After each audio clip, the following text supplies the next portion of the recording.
What is going on, everybody? Time for another edition of Chasing YouTube Pennies. The hours are starting to roll in. We're starting to get closer. Still got about 1,100 to go. So we will be doing more lives over the next few days, of course. Thank you to everybody watching the replay. I do appreciate it. I've definitely seen the hours, and I appreciate you guys watching after the fact. So thank you. I appreciate it. Today, I'll just be BSing for the next couple hours, talking about whatever you guys want to talk about. I have nothing planned. I just plan on doing work for my 8 to 5 and then just chatting along the way. Nick Pick Thrift. Hey, what's up? How are you? Glad to see you the other day in I think it was Emily's chat. Haven't seen you around in a long time. How you been? Hope everything's been well with you. So yeah, I've actually got a lot of work to do in the regular job. I go on vacation Thursday, December 23rd, and I will be off for the rest of the year. So I've got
okay. So I don't know what that was about at all.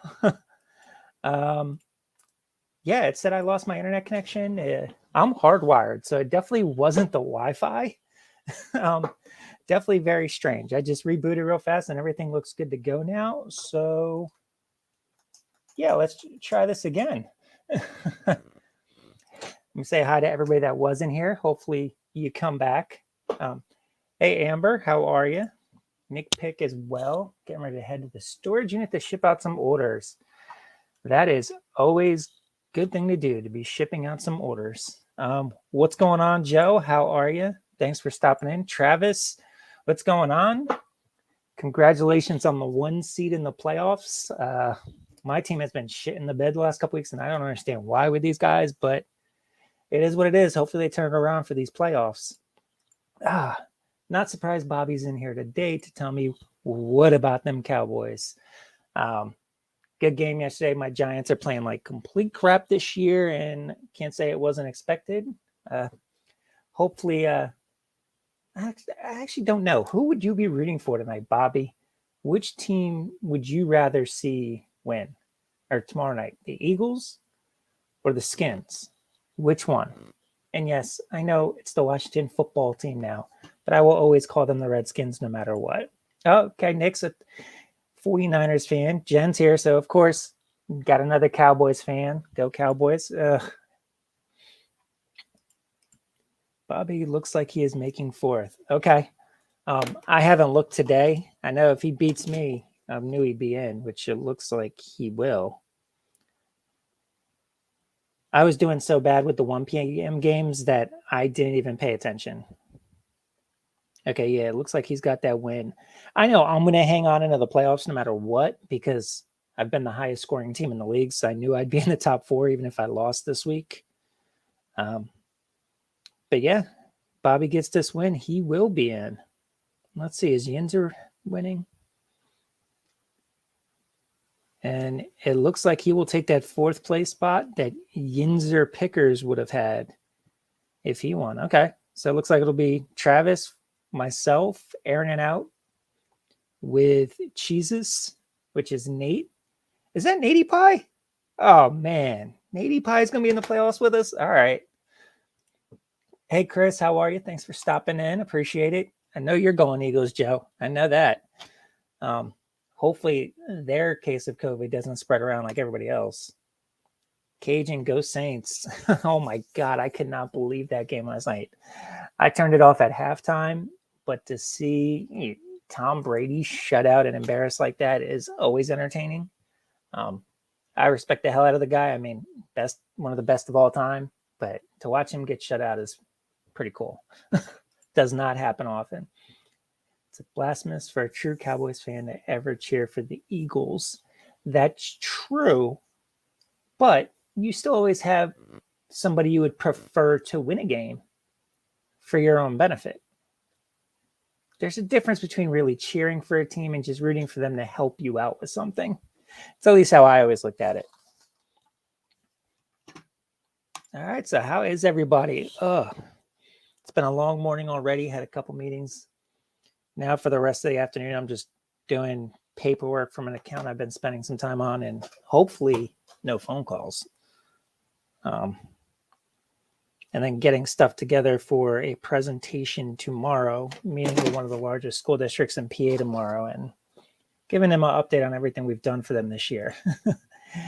Yeah, Jen, I know you can't root for the Eagles, just like I can never truly cheer for Eagles, Skins, or Cowboys. But there are times, like, when the Giants do well, which hasn't happened in a very long time, that I would lean for a certain side to win a game. But that's about the extent of it. And after that game, it's back to fuck them. But yeah, so I'm just going to be working on some paperwork type stuff with this customer, and then chatting with whatever you guys want to do. How was everybody's weekends? Did the sales keep up? I know me, I didn't sell a damn thing this weekend, but I haven't listed much the last couple weeks. I just didn't want to take much chance with the USPS. I just didn't trust eBay saying you're guaranteed to get stuff by Christmas. And with me being part-time, I was able to not care. I did get a lot of stuff together this weekend, though, so I could start listing hardcore this week again to take advantage of all the sales in the new year. What's going on, Shay? How are you? Thanks for stopping in. Chris will never cheer for the Cowgirls unless it's for them to lose. That's how I am about 90 95 to 98% of the time, Chris. 95, 98% of the time. Now, it is tough for me tomorrow. Who am I going to root for tomorrow out of that Skins and Eagles game? That's a tough one because I don't want to see either one in the playoffs. Neither of them. But who do I not want to see in the playoffs more? Joe will probably, he will be mad at me for this, but I will probably lean the Redskins tomorrow. One, just because I know neither team's going anywhere, but if I had to let one in the playoffs, I'd probably let the Redskins just because I'm here in Philly and it gets nauseating hearing them talk about the playoffs when they make it. And two, I just love the reactions with the letdown. Because I can only imagine talk radio on Wednesday morning if they lost to a depleted Redskins. Between the how can we lose to a team like that, and more importantly, it's going to be the NFL fucked us over. That's what you're going to hear nonstop. I mean, we've been hearing it all weekend here. Joe knows that's all that people have talked about is the NFL screwing us over. The NFL doesn't want us in the playoffs. Yeah, okay. That's why they moved the game.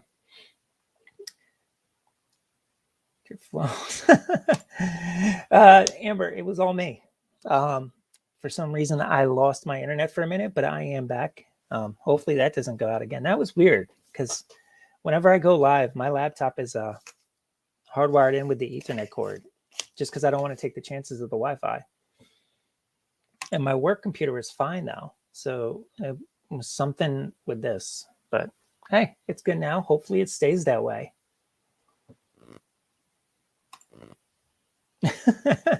I understand, Amber. A lot of times you guys do have some issues, so I can understand that.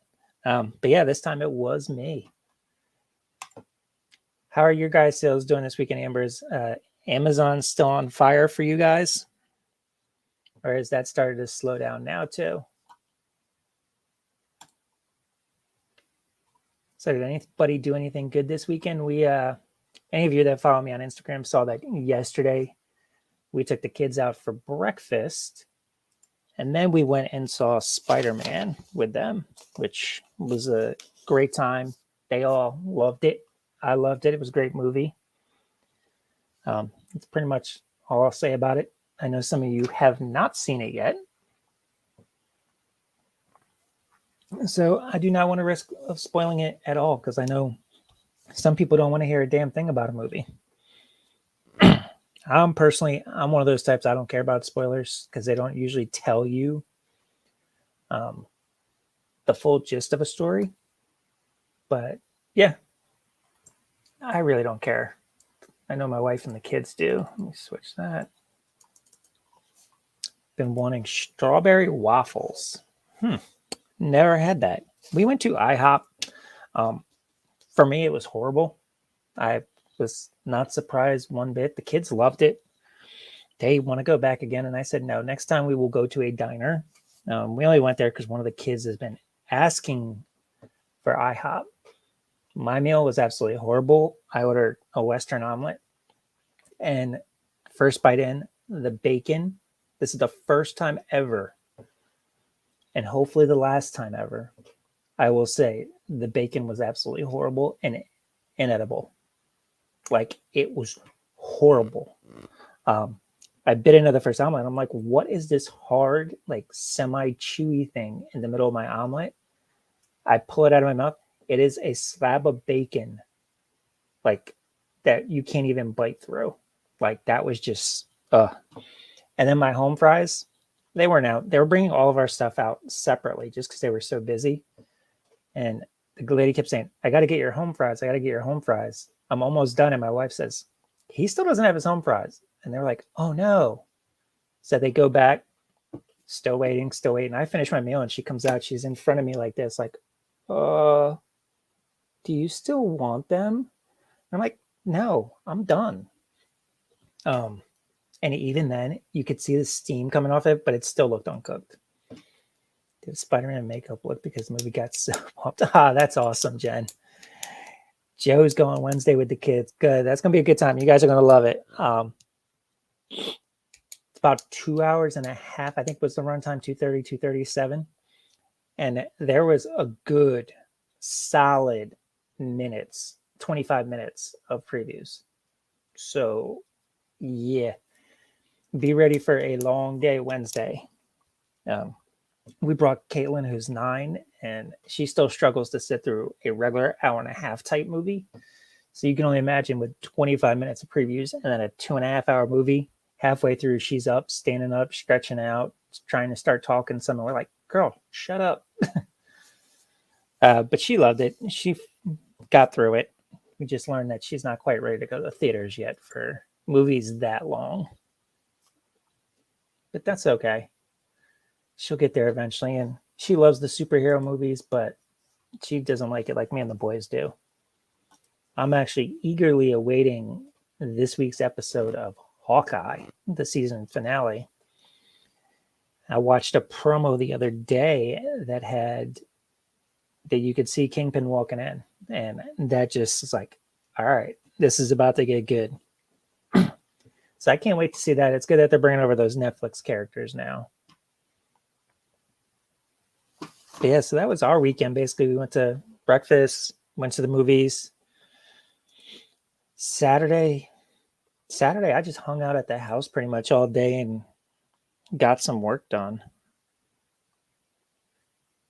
Oops.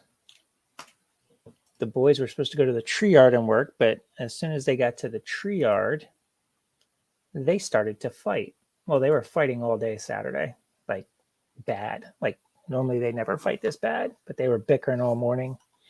They got to the tree yard. As soon as my wife pulled away, one of them punched his brother in the balls, and he turned and slapped him in the face. All the customers at the tree yard. Boys will be boys. But was funny to me because I just got done praising them and how much they don't get physical with each other. Like they never physically fight. So to hear that completely surprised me. I was just like, are you serious? And it surprises me that they don't, because me and my brother, we would have knockdown, drag out fights every day of the week, especially if my parents were at home. Oh, it would get bad. But yeah, they rarely fight. So to me, it was like, okay, they fought. But really hitting your brother in the balls and the other one hitting you in the face, to me, that's the 2 worst spots that you could hit anyone, let alone a family member. Like, not there. Anywhere but there. So I got that through to the boys' head. You can fight, just don't hit each other in those 2 spots. Yeah, he is a perfect fit. He's just such a great actor. I still remember him on, I think it was Law and Order. Was it Criminal Intent, the one he was on? I think it was Criminal Intent. He was just such a great actor. Like, I've always been a fan of him and whatever he does. Copper State, how are you? Good morning. Hope your day's going well. Just over here doing some work at my full-time job, chatting with you guys. So yeah, watch hours are coming. I am now a little bit over 1,000 away from 4,000, which is pretty cool. Been averaging anywhere from 30 to 60 a day, depending if I go live. If I don't go live, I'll get around 25, 30 with people watching playlists and just watching old content. If I go live, it can get near 50 to 60, which is really good, which makes me really happy. I hit 1,000 back on November 22nd, and we had a little over 1,600 hours to go. So in less than a month, we've knocked out almost 600 hours, which is really cool. It definitely moves a lot quicker with these lives and people running playlists. Hey, Dawn, how are you? Glad you could stop in. Did Matt finish, or is Matt still going and you jumped over? Picked and packed. What's going on? $500 weekend. That's pretty cool. That's cool. How many items did you ship out?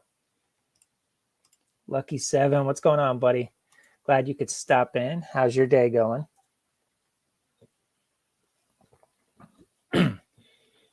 Matt just finished. Okay. But yeah, we're just over 15 orders. Cool. Definitely a nice weekend. Yeah, so just over 1,000 hours to go, and I am definitely going to be pushing over these next 2 weeks with lives. Having 10 days off of work should help. I really do think I can close that gap before the first of the year. Where we go after that? Good question. Bakersfield Pickers, what's up, man? How are you? Not much going on here, just working at the regular job. How things are with you? Just got 3 brothers. We fought and knew the face and balls were off limits, or we'd have to deal with dad afterwards. Exactly. They got home. I think the boys knew I was not happy because I don't mind yelling at them. I'm not a yeller. You guys see I'm pretty calm, but with them, I'll yell at them till I'm like blue in the face. Like I'll yell all day. But when it came to that conversation, I was so freaking calm that I think it really got through to them that you can't do that. Like the one I just started talking and I was saying it's so calm. He just had tears rolling down his face. Because I told him, I'm like, those are the 2 areas where you can truly hurt somebody. So don't do it to a brother. If they're in a fight with somebody else, somebody's trying to jump them or whatever, like do what you have to do. But to your brother, don't you ever do that. Mixon or Penny? Mixon this weekend. I truly don't know what I'm going to do next week. Just got back from the post office. Funny thing about the post office is I went about an hour ago to drop off our Christmas cards and our thank you letters from the wedding, and a package my wife needed to mail out. My post office was busier today than it's been the last week and a half. Like I go to a small little one. We have 2 post offices within a mile and a half of each other. One is the main post office. The other one is just open from like 8 to 4, and it's one guy. So when he's on lunch, it's completely closed. I go to that small one, and a lot of times there's not many people there. If anything, I wait for one person to go. But there were 4 people in line in front of me and 3 people on the side filling out paperwork. I've never seen that post office so busy. So it's kind of surprised to me that it was today.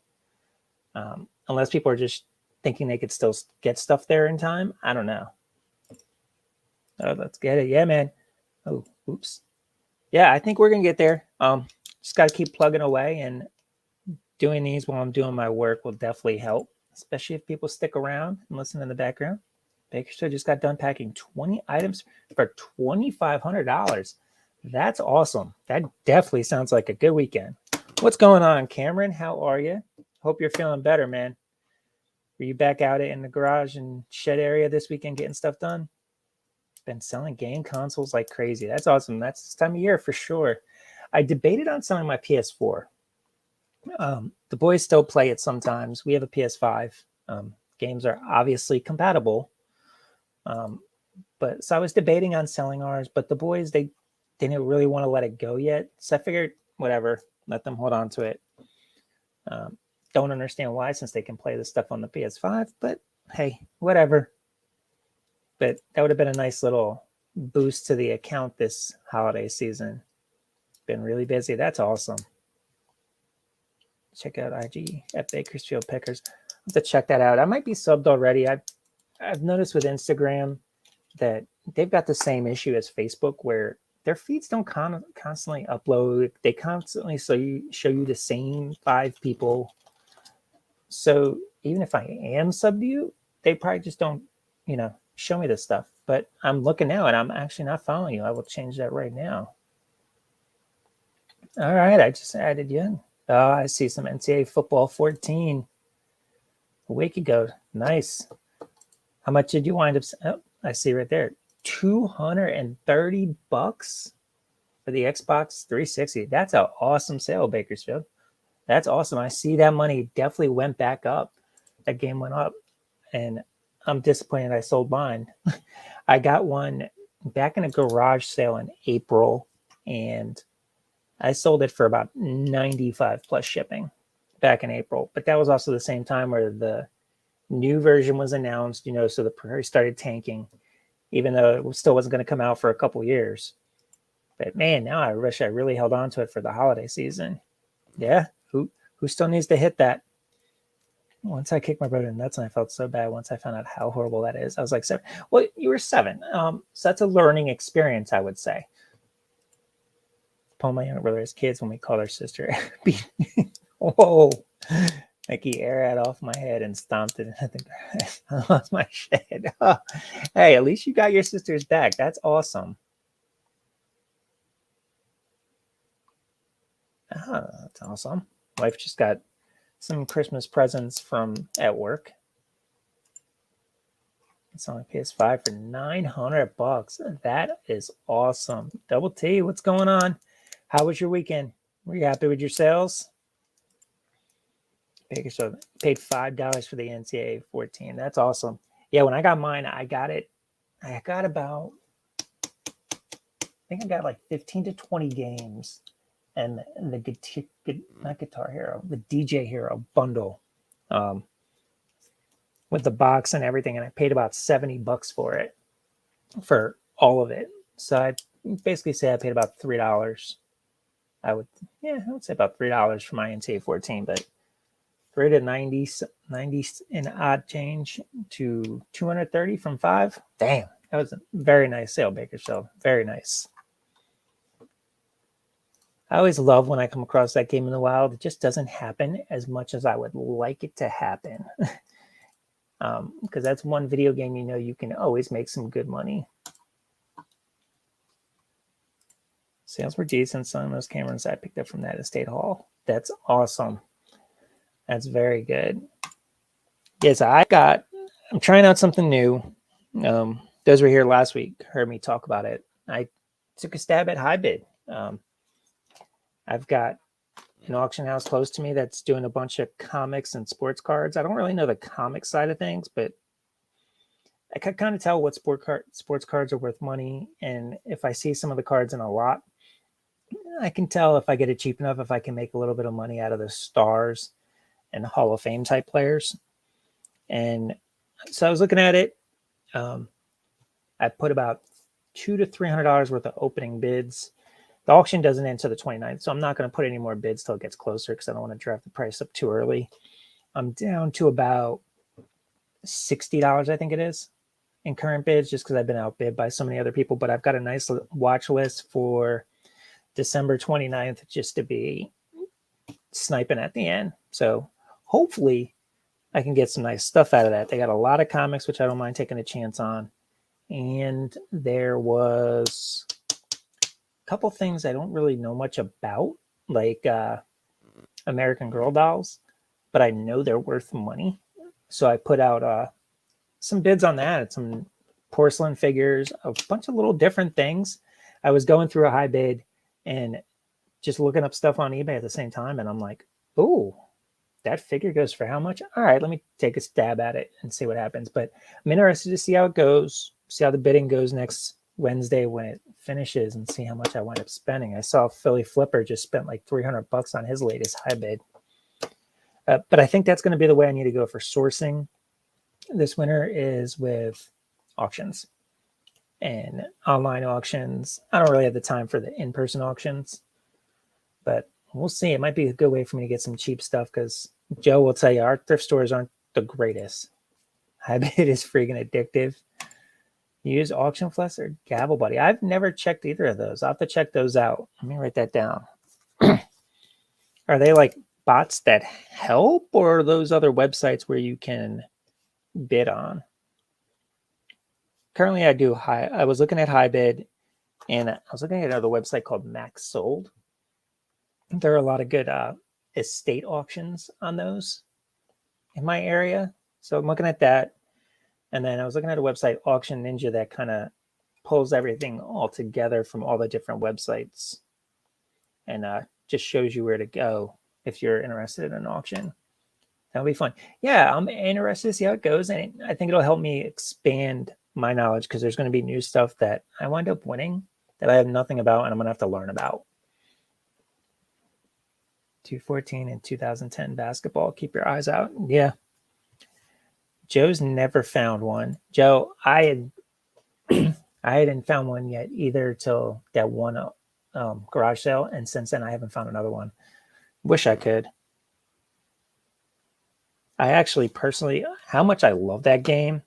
I still wish I had a PlayStation 3 in that game, because that was probably my favorite game of all time.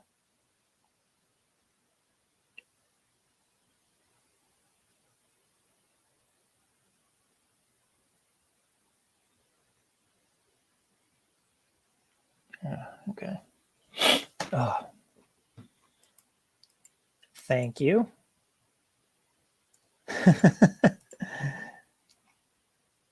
Those are tools you use to sell on high bid. Oh, okay. I'll have to look at that. Bakersfield uses Firefox. Cameron. Yeah, I was enjoying watching Cameron late night. I didn't chat much in them, but I usually had them on in the background. Listen to that while I watch TV. Always a good time listening to Cameron. I'm sure when he's fully up and running again, I'm sure he'll be back on. All right.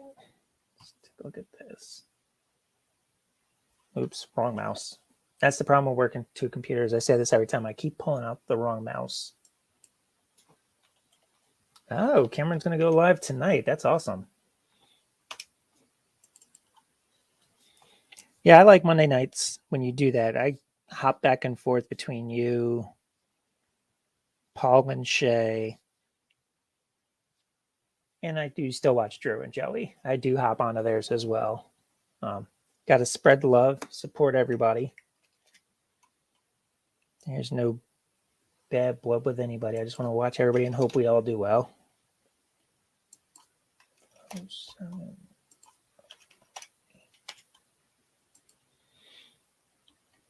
No Money G. What's up, Greg? How are you?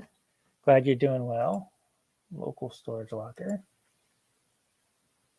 Does that mean you're feeling top notch, Cameron? You back to normal, buddy? All right.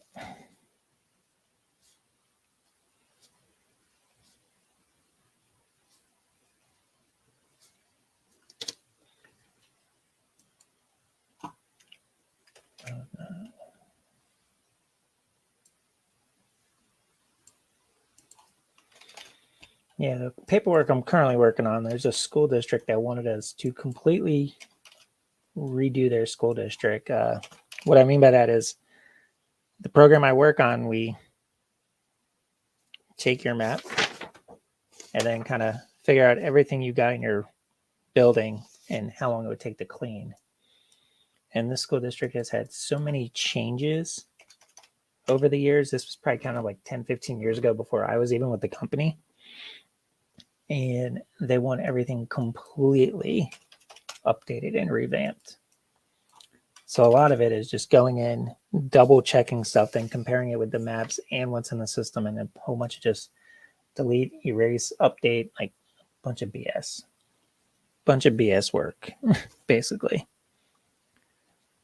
That takes quite a bit of time for not enough payoff, but it does make the day go.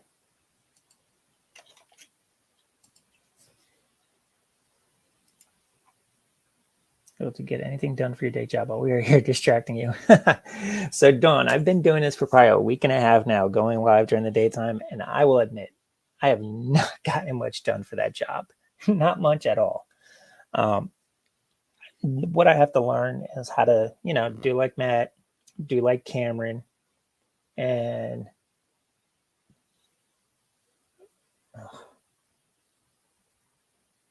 sorry, I just saw a text from my wife.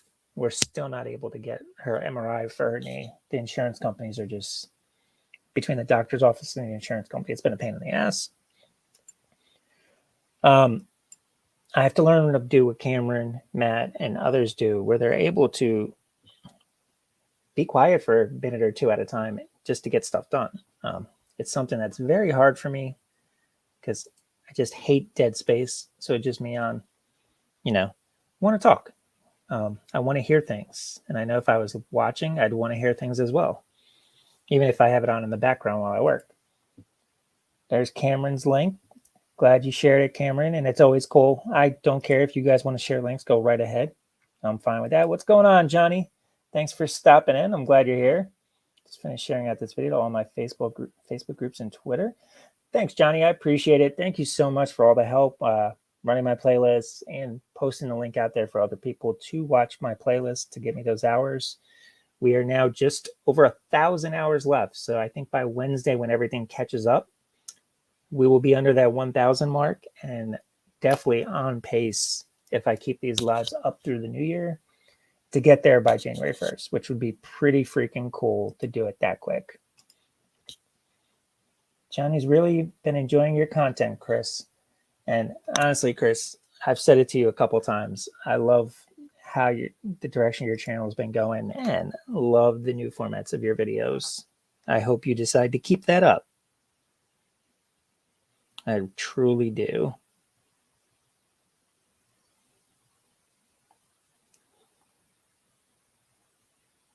All right. Anytime. Thank you. All right. So yeah, Dawn, what I'm trying to do today is just do little bits. Shut up for a minute, do something on the computer, then go back to the screen, catch up with the chat, then come back here for like another minute, get some stuff done. Because honestly, at the same time, this stuff is so freaking boring, especially having to just update their system, that it bores me to death. It really does. So it just makes it hard for me to want to do it. So that's why it's so easy to come over here and talk to you guys. If I was just doing this at home without the live going on, I would be sitting there watching other people and their shows. So it's not like I would have been doing any work anyway. So it's just better for me to jump on and talk. And then when I get some work done, I'll get it work done. This boring stuff it can't get my attention. And it's why I don't want to do this job as much as anymore. And why during my vacation, I'm going to really get serious about looking for a new one. All right. So it's way easier when you have friends in the video. That's always true, Chris. It is. Especially with somebody like you who never really wants to be in the video. You need that little nudge from your friends. But again, I'm just glad you're doing it. But I think it will definitely help your channel keep growing even more than it already was. Chris, do you have any more meetups planned? Because I'm sure if you've got more meetups planned where you can go search some people, the more it'll help you continue down the path you're on.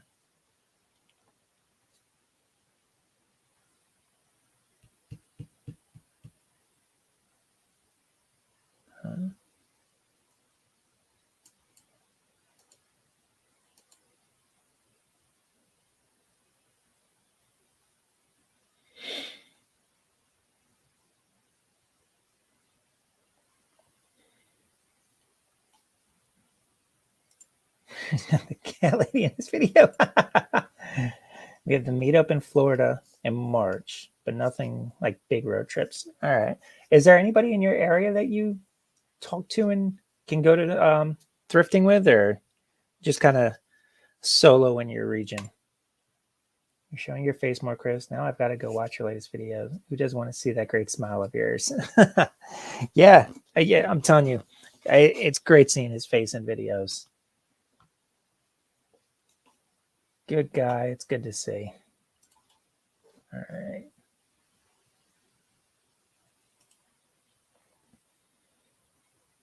Now I'm confused. I copied some stuff, and I don't know if the thing that I have there is just because I have to rename it or what.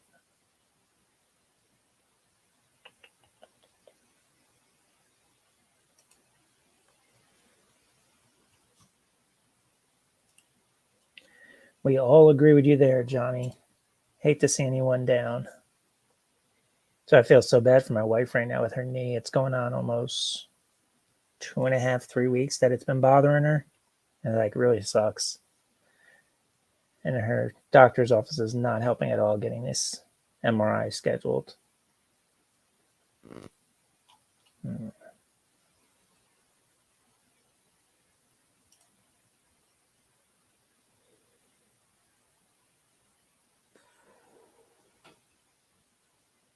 Oh, okay. Do that. There we go. Figured it out. Yeah, I'm really hoping she didn't tear anything. I mean, she's able to walk. There's no weakness. Like she feels like she's going to fall over. Just a ton of pain, like a lot of pain. It was getting better in the fact that it wasn't hurting as bad, but she twisted the wrong way yesterday, and she said all the pain came back and felt even worse than the day she heard it. So that's scary. She's had ACL reconstruction surgery before, so there's already like a screw and everything in there. So it's possible it could be just something with that and not like blown out, and hopefully it just needs cleaned up. Doctor said there's a chance it might just be meniscus, which isn't great either, but we need to get the MRI. We're about to leave that doctor and go to another one and see if we can get it quicker. They keep telling us we don't need a pre-authorization, but every insurance wants that for MRI. Most are about 2 hours away. Double T, Married Life, Super Geek. Okay. So that's enough where you could still do one occasionally, just not frequently. Okay. Craig says the person who feeds your cats. And most people, Cameron, I'm sure I'll get some haters at some point. Yeah, Chris, everybody gets the haters. It's like a rite of passage thing. If you're not getting haters, you're not doing something right. You're getting haters, that means people are jealous of you. Misha, what's going on, girl? How's your day going? That was a fun conversation in AR's live yesterday. That was a pretty good show. I'm glad I was stopped in on a Sunday afternoon. Normally I'm not on the tube on Sunday afternoons, usually just glued to football and spending time with the family, but everybody was doing stuff after the movies, so I hopped on and wound up jumping into a great conversation in AR's live yesterday. It's good to see him go live as well.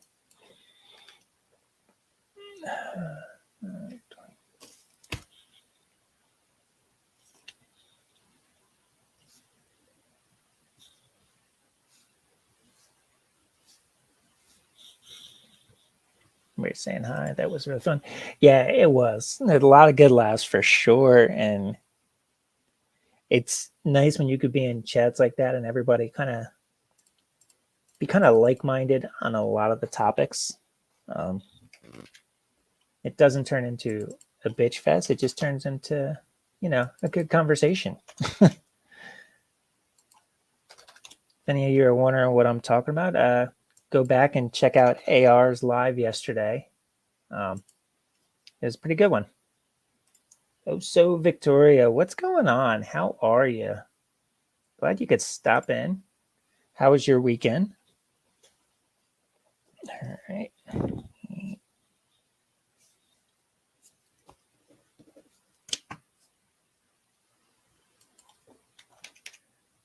So I'm actually being somewhat productive today, it looks like. I mean, knowing I'm going on vacation in 3 days definitely helps that. It makes me know I have to do this work.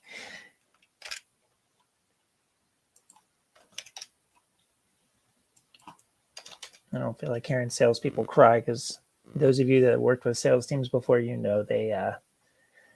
they can get a little whiny when you're not getting what they need done. And I can't blame them. They work on commissions. I'd be the same way, but that's why I don't do that job.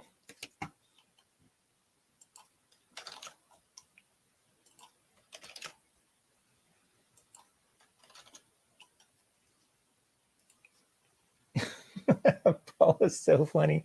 Couldn't even eat my lunch. I kept laughing. That's funny when you said that, Misha. I was cracking up over here when you said that.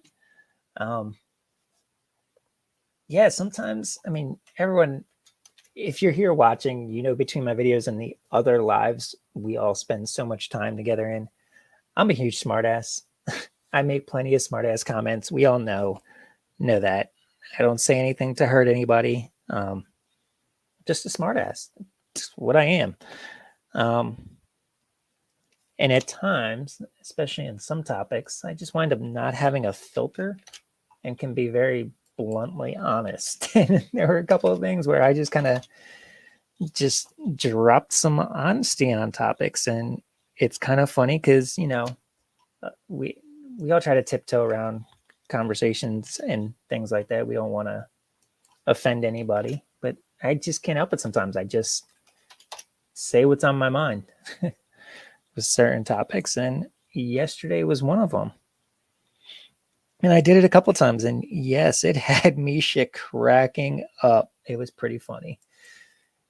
Misha and Carissa were definitely both laughing at that. All right.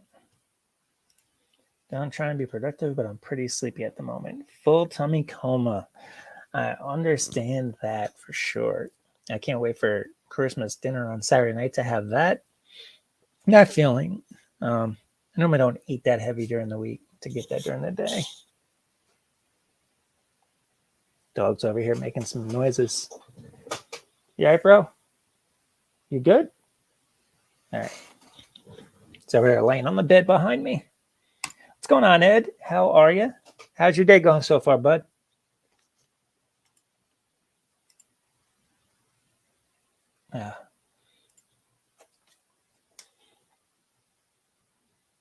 Is it just me, or does anyone get nervous on when you see eBay notifications on your phone and it's not the double one like a sale and paid? It's just like that one notification. I have mine turned on to immediate pay. So if I get one, it's usually an eBay message complaining about something, or just eBay promoting saying you're not paying attention, or this is just for you, come buy stuff. And I always get nervous. But that was just this one's just for you, come buy something. No, I'm selling on eBay. I'm not buying. Salespeople I sometimes have to interact with are stressed, which annoys me.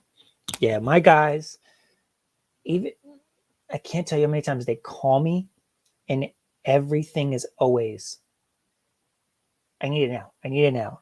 I need it immediately. The customer wants it. We need to do it now. We need to do it now. It's 911. Then I talk to the customer and the customer's like, oh yeah, it's not a rush. Like, just do it and get back to me. Like, I don't need it for another 2 months, or it's never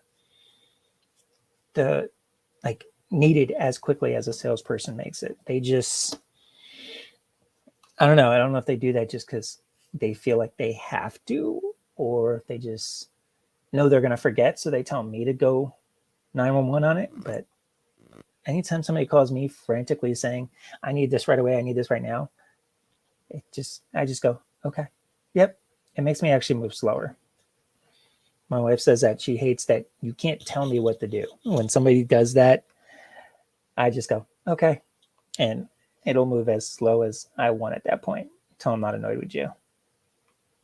I'm a major smartass, not to be mean, just me, so I know how it goes. Does reps feel the wrong way? Oh, well. Yeah, exactly. I don't do it at all to hurt anybody. And I'll tell you, the few times people have told me like a comment made them upset or they took it personal, I do feel bad. I will apologize to that person, like, because I don't mean it that way. It's all in good nature fun sometimes, especially in these lives. It's just chat to, have jokes and make people laugh a little bit. All right. A nap and now doing my last bit of shipping while I have more coffee. How are your sales this, Misha? How were your sales this weekend, Misha? Did you have much to ship out? Ed's currently packing or recording his next what's sold video. How about yourself? All right. I am just trying to get a little bit of work done. My sales this weekend were non-existent, but it's because of what I put into it, which wasn't much. I cringe at that sound. Greg, that's why you're great too. That's and high.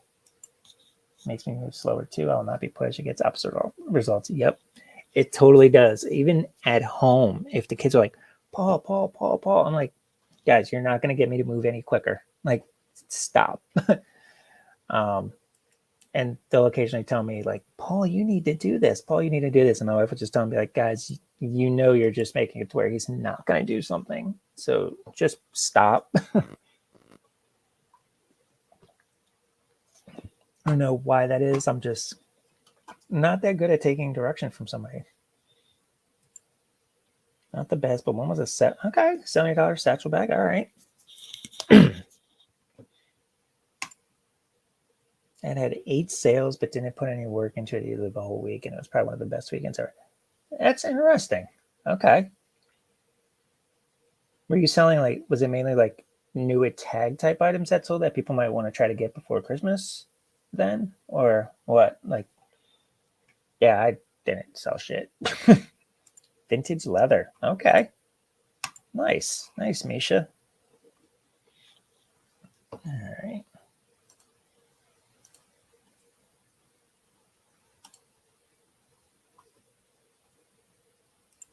Non-existent sales this weekend rarely happen, so it was a bit surprising.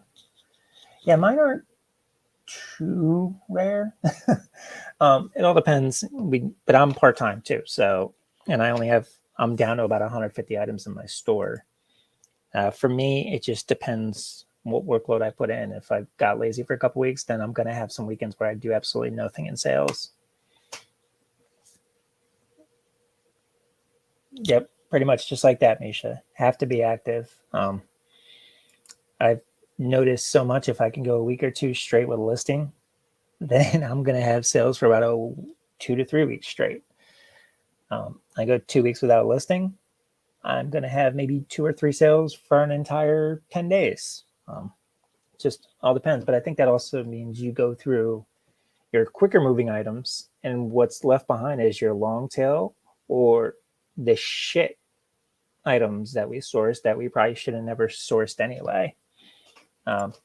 It's making me realize there's some stuff now that's been in my store for a year, and a lot of that stuff's going to be coming down over the next 2 weeks. I wouldn't be surprised if my store gets back below 100 listings as I clean up some of that junk and just get it out of here. Because I definitely didn't know what I was doing last winter. I was just buying just shoes and clothing and some Christmas nativity pieces. Okay. Yeah, I've been noticing in a lot of auctions on high bid, MX sold a lot of like Christmas ornaments, Christmas figures, and all that. I don't know if it's just because, you know, an estate closes, you're always going to have a lot of that stuff, or if it's because of the season. But I was thinking if I can find a storage space, probably in my basement, just to pack it away for next season. I was thinking on bidding on some of this stuff and just sit on it. That, of course, depends all on my money, though. Oops. Hey, Esme, how are you? Thanks for watching. I appreciate you being here. Yeah, I want a lot of items in my store, but I don't want to just keep sitting there with items that aren't just going to move. Like, why bother? Just rather get them out of there and just redonate and just source better this year. That's one of my goals in 2022 is just to source better. It's easy to say, but I'm going to actively try to do that in January. Really look into sell-through rates instead of just, look at the price and then go, I know this can go higher, or I've seen it go higher, instead of looking at every piece of analytics that you can. There's some stuff I have to revisit too. Freaking Tupperware Jello mold sitting. Wow, since 2019. Yeah, I hear people so much talk about Tupperware. I have no doubt Tupperware sells, but it's definitely, like people have said before, it's got to be the right Tupperware. Just buying Tupperware and thinking it's going to sell, it's not going to happen. And that's why I haven't gotten into Tupperware, because I just don't know what to look for that will sell. Get auctions for a few things, so sometimes junk is included. Yeah, that's definitely true. I think that's definitely going to happen a lot for me once I start doing more of these auctions. And that's completely understandable. Local auction, like $1 to $3 boxes, can't complain. Hey, if the box wound up being profit, then it doesn't matter. I'm just not going to be leaving stuff up forever, even after a box profits, just because having to store all the stuff, it just takes up more space. And the stuff we want to do in our garage, once it gets nice out again, to create more space for her and her crafting, and then me with the eBay, I just need to make sure I have stuff that's just coming in and going out. And with any auction boxes, get the stuff that's going to go, have it sell, and then just actually take the rest and just dump it somewhere. Tupperware has to be rare as well. Yep. All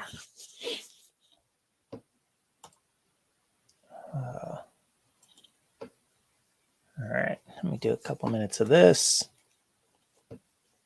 Cut that side.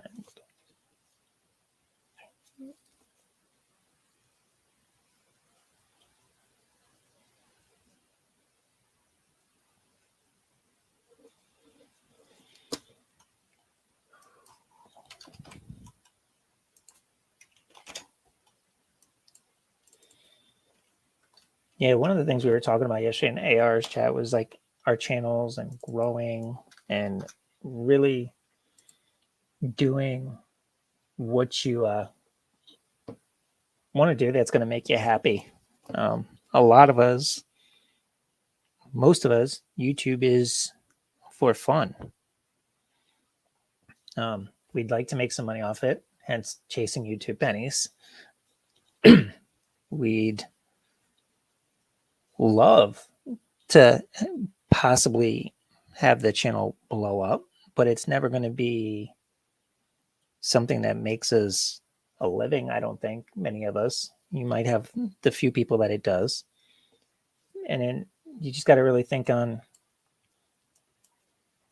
do I want to keep creating more channels? Do I want to just put it all in one? And if my channel grows, it grows, but I'm just saving my time and keeping it all in one place and doing what makes me happy, or what? One of the things I was talking about was I may pivot once I hit this. Oh, wow, got some more people here. Them in reseller youth. Old school picker. What's going on, man? Thanks for stopping in. I'm going to touch them now. What's up, Dante? Thanks for stopping in. One of the things I was talking about yesterday with Misha, Tracy was in there, AR, and I've talked about it with Dante a little bit too, is I'm thinking about pivoting in the new year once I get to these 4,000 hours, and kind of transition, going to more of what I love. And that's obviously sports. We know I'm the sports guy, but I don't want to completely go away from reselling content, because I do occasionally enjoy doing it, especially in the summer months when I'm able to get to yard sales and really do some sourcing. This is the time of year where I hate doing reselling content. I'm not going out as sourcing as much. If I do, it's a thrift store, which is kind of blah and very hit or miss and boring videos for me, and a bunch of what solds. And I get bored in what solds. I get bored making what solds. I think we all do. And to keep us interested in doing YouTube, we have to kind of do stuff that makes you happy. So I was thinking of mixing in more sports. One of the things I was talking to Dante about, maybe like we were talking about, maybe a resellers talk sports type live, doing that occasionally, mix up who's on it. Cause there's a lot of guys in this space, and a lot of us watch sports as well. So it wouldn't be a complete change of the channel. I mean, yeah, there'd be sports mixed in, but it would also have some reselling. And these are people that cross over into both. And then you might get people that don't watch one, but they'll watch the other. Jen sold a random credit card reader. Like the ones you use to pay with it. Oh, that's pretty cool. Yeah. Yeah, Misha, exactly. Do you have any how to find a good card deal videos? I actually don't. It's good. The funny thing is, or difference between cards, I don't. It's something I thought about possibly doing, like on different types of cards. I just kind of making videos about cards. It just hasn't really crossed my mind like much, in like something I wanted that really interested me. I love talking about sports and I love talking about cards with people, but talking about it on camera, making videos about it, it just never really interested me. I do, the boys and I have filmed ourselves sometimes opening boxes. I just never posted them. Yeah, I don't know. um, I don't flip much sports stuff. I know that's my name, Flipping Sports Guy. And Misha, I have dual monitor. Dual monitor, Misha. Would you like me to put it on this one? That way you could see that I'm working. And you could see the screen move, Misha. Is that better for you? We're starting with a basic card and keep trading, selling challenge tickets. Rare. That's a possibility. That could be interesting, actually.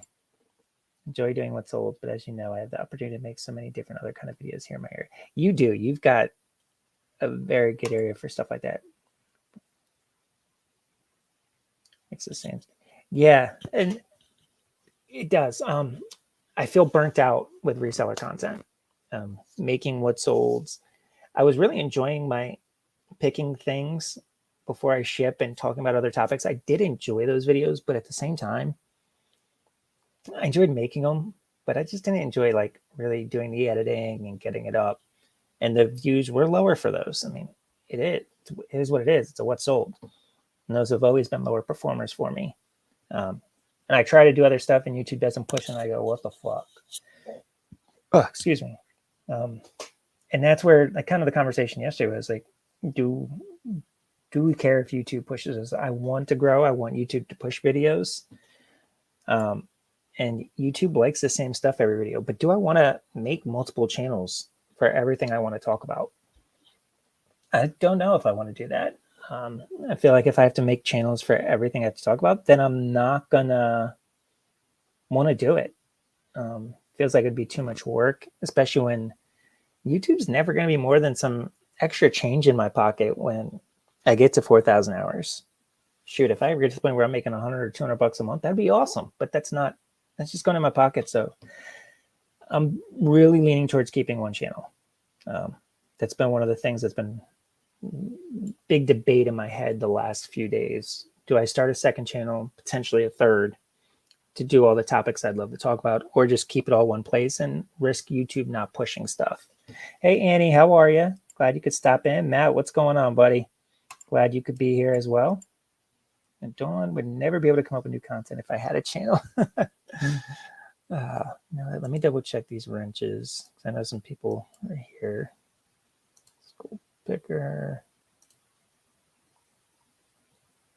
Yeah, guys, if you got a channel, feel free to share it. A lot of you guys know each other already, so that's cool. Yeah, feel free.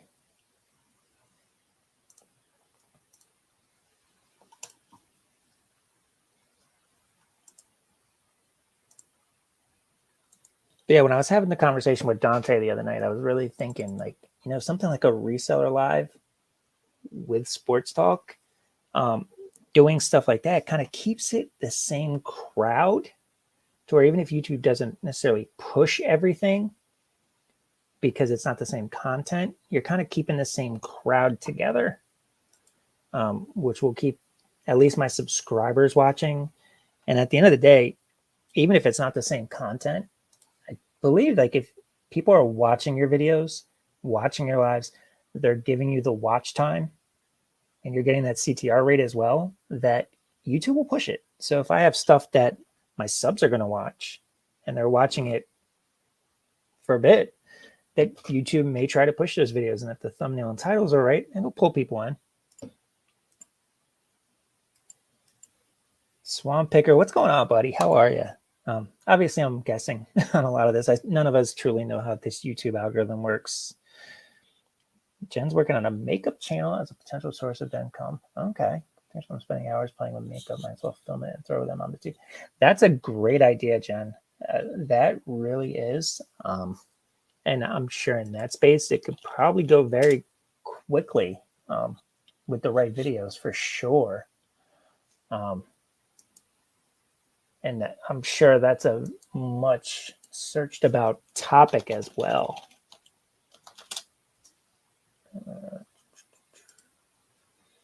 And thinking of that, Jen, have you put out this week's vlog yet? No, you didn't. When's that coming? I'm so interested to see how your new vlogging format's going to go. Okay. Annie will be your first subscriber, Jen. YouTube, it's a lot better than Facebook. Yeah, I'm in a couple groups on Facebook, and I don't know really what's much to say about the Facebook groups that I'm part of. There's people that help. Then there's smartasses that just like to joke around and fuck around. I'm one of them. But at the same time, I do try to help people. It all depends on the thread. You know, if there's people joking around, and I'm going to joke around. Usually, if anything, I'm the smartass with the people that are the assholes in the groups. Every one of these Facebook groups has some people in there that are just rude to posters, rude to people that are trying to learn, and asking genuine questions. Now, you do have people that ask questions every day, and a lot of them you're like, really? This person's still asking that question? And for how much I want to be a smartass to them, like, they're trying to learn, and I think we're all learning every day. So you can't really knock those people. And if people get tired of them and they start being rude to them, those are the people I'll be the smartass to. But yeah, the Facebook groups, it's like you've got the people that are just rude and the know-it-alls and don't really want to help you. They're just there to kind of say, like, you should know how to do that. Just do a Google search. Just do a YouTube search. Well, that's part of the Facebook group. That's the reason why you're in the Facebook group, to get that help.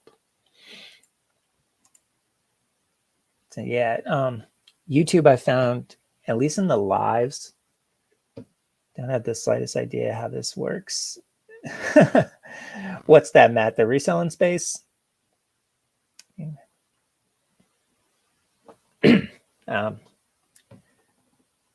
yeah, the reselling space on YouTube, at least in the lives, you learn a lot. There's not many people that are just being straight dismissive of you like they are in the Facebook groups, which I do like and I do appreciate. I feel like I've learned a lot over the last year, and I still don't know a lot, but I try to help everyone as well, as much as I can. If there's something I know, I'll pass that knowledge on. Just Facebook, just a lot of people are just rude. Don't mind doing repetitive things. I don't mind doing the what's sold, but I know for some people it might not be their favorite. For others, it is. We just figure out the basic, of course. Yep. A lot of groups on Facebook, but some are so big that it's impossible to actually connect. Yes, there are assholes in them all too. Yes, that is very true.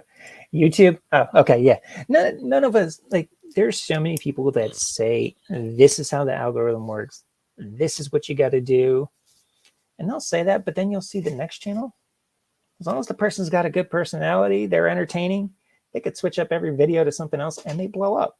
Their views on every video might not be comparative to say there's 200,000 sub people. One gets 25,000 views a video. One might get 10. One might be empty subs. One might just be, they cover so many topics that they're only getting a small percentage watching each topic. And I have a feeling that's where I'm eventually going to be, is to where I have a small percentage watching each topic. I know there's some of you like Misha who said, even in my sports lives, she'll be there supporting me, which I appreciate. But I know that's not everyone.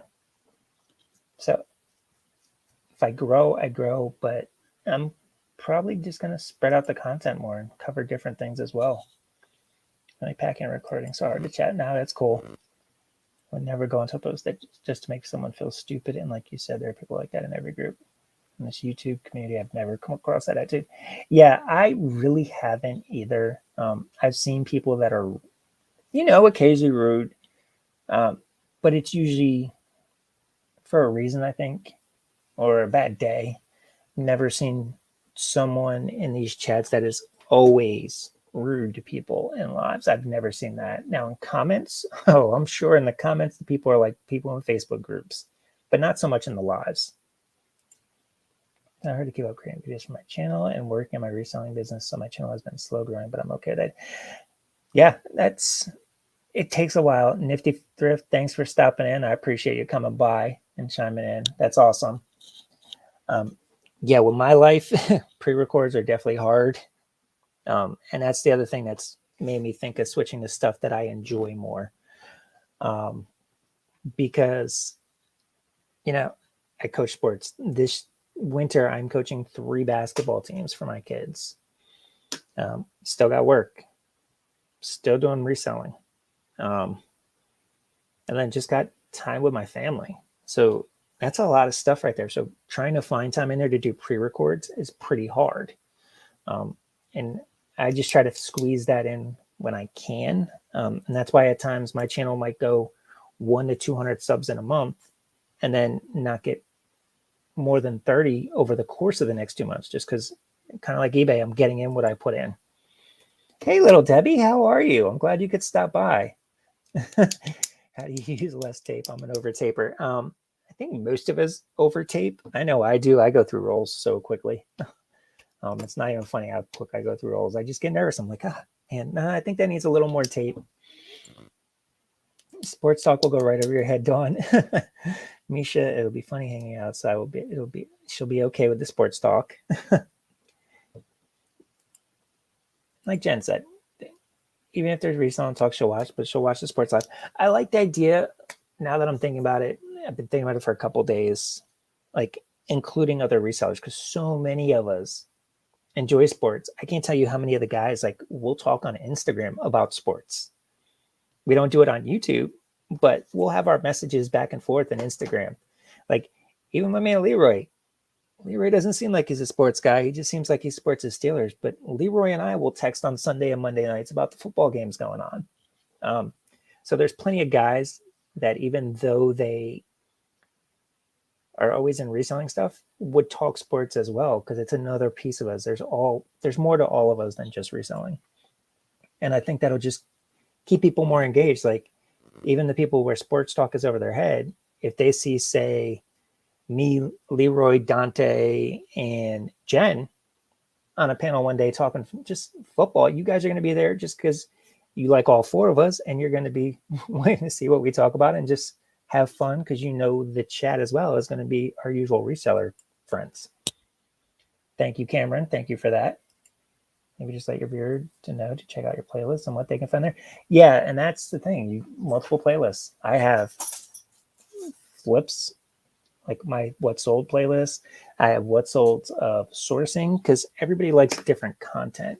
So I do try to make different playlists for those topics. I even have a playlist for these lives. Hold on one second. The dog wants to go out.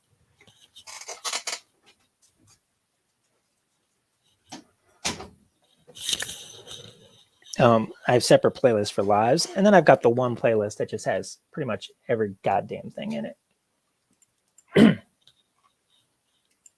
And here I go. This is where I start getting like distracted from work, when I start getting the chat up to 17, 18 people in the chat really moving. Let me change my profile photo. I don't want to. Yeah, I'm actually gonna. That's one of my things I'm doing over my vacation next week, is actually gonna try to create a logo.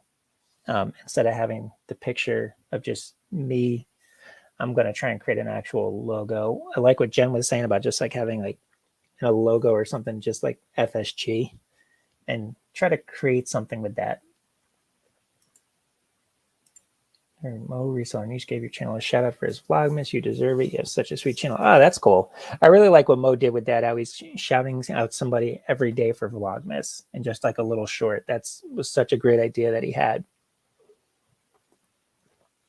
And compared to other Vlogmas videos like mine, people don't mind those because they're quick and short, and they're not going to completely ignore them. I haven't had pink hair in 6 years, Dawn. Wow. Old school pickers. He's an over taper too. Yeah, Roman's another one. Oh my God, Annie, that lockout. I'm hoping. I've been trying to stay away from looking at what's going on with the negotiations, because I don't want to get excited and then be disappointed when things keep getting delayed, because we all know these sports, how these labor negotiations go. Saints beat Tom Brady twice a year. They did. That was so crazy yesterday that they shut them out like that. Like, I watched the first half and Tom Brady was just, he didn't look like Tom Brady. That was great game planning. Great game planning. Yeah, Paul likes sports too. He does. We've talked before as well. Shaq and Barkley step aside. Paul Leroy coming through. Funny thing is, if I did something with Leroy, like if I asked him to come on one time for a like a sports conversation, once we really start digging in, we'd probably lose the crap out of him. But I have talked basketball with him. I have talked football with him, and it's been pretty entertaining. Like, he knows more than he lets on, guys. He does. Leroy's a legend. Ask about the day. I remember, didn't you go sourcing with Leroy and Eric on a trip recently? If I remember correctly, I think I remember that from one of Eric's Tuesday shows. You guys were talking about that. If I remember correctly. I hate to be that guy who says you're wrong, but I don't think most people want to watch a show on the topic they aren't interested. No, don't watch the sports. No, there's going to be a lot of people that don't, Cameron. But there will be some that, I think it's like everything. You're not going to have everybody. You're not going to have nobody. With over 1,000 subs now, if I've got 100 people that watch lives, I think you can get 10 to 15 of those that would probably say, you know what? I like sports. And another 5 or so that say, I just want to watch for the people.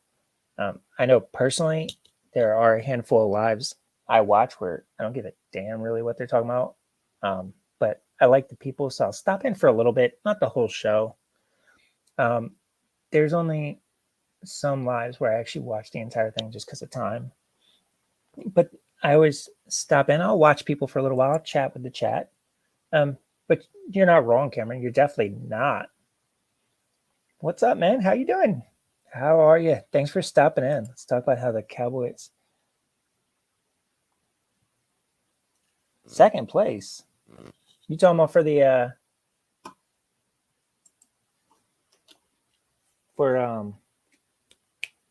conference? Because they're definitely not second place. Am I missing something here? Now you got me going to look at the standings to see how they are for home field advantage. Cowboys 10. Oh yeah, damn. Yeah, they right there. They're right there now. I'm surprised by that. Yeah, they could definitely pull that out. I'm telling you, the Packers are surprising me, guys. How the Packers looked in week 1, we all thought that they would be gone and Rodgers should hang it up, and they've just been crazy since then. People I don't care for if they're talking about things I'm interested in. Yeah. No, Cameron, I completely understand where you're coming from. Yeah. I don't think there would be a ton of people that would watch just because of the people. But it's like a TV show. I think in the beginning, people might give it a chance and see what it's about before writing it off. Because at the same time, you've got 4 resellers talking sports. I'm sure some reselling topics get touched as well. It'd be inevitable because that's what we all do. But yeah, just again, like I was saying yesterday with AR and Misha, there's just been so many thoughts going through my head on all of this. Yeah. Yeah, the 411 sale. That's right. That's the one. Yeah, Charles, she's back. Jen's back and she's been around. You know what, Cameron? I remember a while back, Tommy had told me, he's like, you're too diplomatic, and I am. Almost all of these conversations, I can see everyone being right in some aspect of it. Because there's always plus and minuses and everything, and that's why a lot of times I just get stuck in the middle of the topic and can't choose a side, because I'm like, but I see this and I see this and I understand this and I understand that. Yeah. Okay. Yeah. For the conference, man, I still can't believe Tampa got blown out like that. I mean, it wasn't even a blowout. It felt like a blowout. Yeah. Green Bay's number 1, which again, with how Green Bay started their year, it's just a complete surprise to me. Be an experiment. Not everyone wants to watch every video, and that's okay. That's for sure. And I don't even know if I'm going to do any sports pre-records. When you talk about sports pre-records, being diplomatic is better than being a dick. That is so true, Cameron. Yeah. I am Chargers and my heart fan. Too many bad decisions got us where we are now. Yep. Talking about reselling, it's so fun, but it's not the whole world. Sports is okay to throw in the mix. That's why there's a lot of people on here I like, just because the people that can see everything. It's not all just one side. That's what I like. I don't go for the try. Why not? What I'm saying about pre-records, for a sports pre-record, that's hard. I don't like editing. I'm a very quick editor with my reselling content. The most you're normally going to get out of me is me dropping images of what's sold. Things like that, very basic editing. For a sports pre-record, we see how talking head videos do a reselling content if you're not popping anything up. It's not interesting. Sports, it's not something where I can be moving around a lot and talking about stuff. I'm not going to a garage sale and talking about items and you're seeing all that. I'm talking about a sport. So it's going to be a lot of, almost like anchor style, like you're watching TV. So you need a lot of graphical elements. You need to edit. And I'm a lazy person when it comes to editing. I will admit that all day. I'm very lazy with my editing. So with that being said, lives are probably the best way to do that. Do some lives with the sports, do the reselling with pre-records, maybe something like that. I don't know. The stuff I'm thinking about, but pre-records on sports would be very hard. Watching Brady get beat is always a good thing. That's true. Shame it doesn't happen more often. But I hate the Saints too. Yeah, it's a shame it doesn't happen too often, but I give him credit, man. Guy's just good. 10 club cards. What's going on? How are you? So, man, I just wanted to drop in. Congratulate you on 1K. Well deserved. Thank you. I truly appreciate that. Still surprised I ever got to this point. I just started the channel for fun, and it did that. So it's cool. There's some guys where they don't talk about reselling the entire time. Yep. I tell you, I love watching Dante and Derek when they go live together. You get some reselling, but you get a lot of bullshitting too. Tommy and Tracy, you have a little bit of reselling, a little bit of other stuff. That's why I like even OBX on Tuesday. It's mainly reselling while they work because they're talking about everything they find and they do, but they do mix in other stuff. So it's pretty cool. Like I like lives that do talk about more than just reselling. Makes me sounds like I can hear free shipping or charge free shipping. eBay is glitching. How to pack. My God, I am getting so tired of hearing people say eBay's glitching. eBay turned off the faucet. eBay, turn it back on. I called eBay and boom, I got sales right away. Man, it's just like in a regular brick and mortar. You're going to be slow. You're going to be busy. You're going to have 5 hours a year, 8 hours a day when you're open where you ain't got no business, and 3 hours where you might do a little bit, and a half hour you're slammed. Right? Why does eBay have to be on all the time? Why does eBay have to be getting sales nonstop? Yeah, there's more traffic than a brick and mortar, but it's not always eBay's glitching. Do we say Amazon's glitching every time our sales get slow on Amazon? Do we say the same thing about Mercari? No. But Poshmark and eBay, everybody always says, they're glitching. My sales are done. My sales are so slow. There's something wrong. eBay is not allowing it. Like, it's just slow. That's how I feel. It's just slow. It happens. Can you say Brady? My first name is Wayne Brady. He's entertaining. He is. It's going bad as it is to say. It's true, man. It's so true.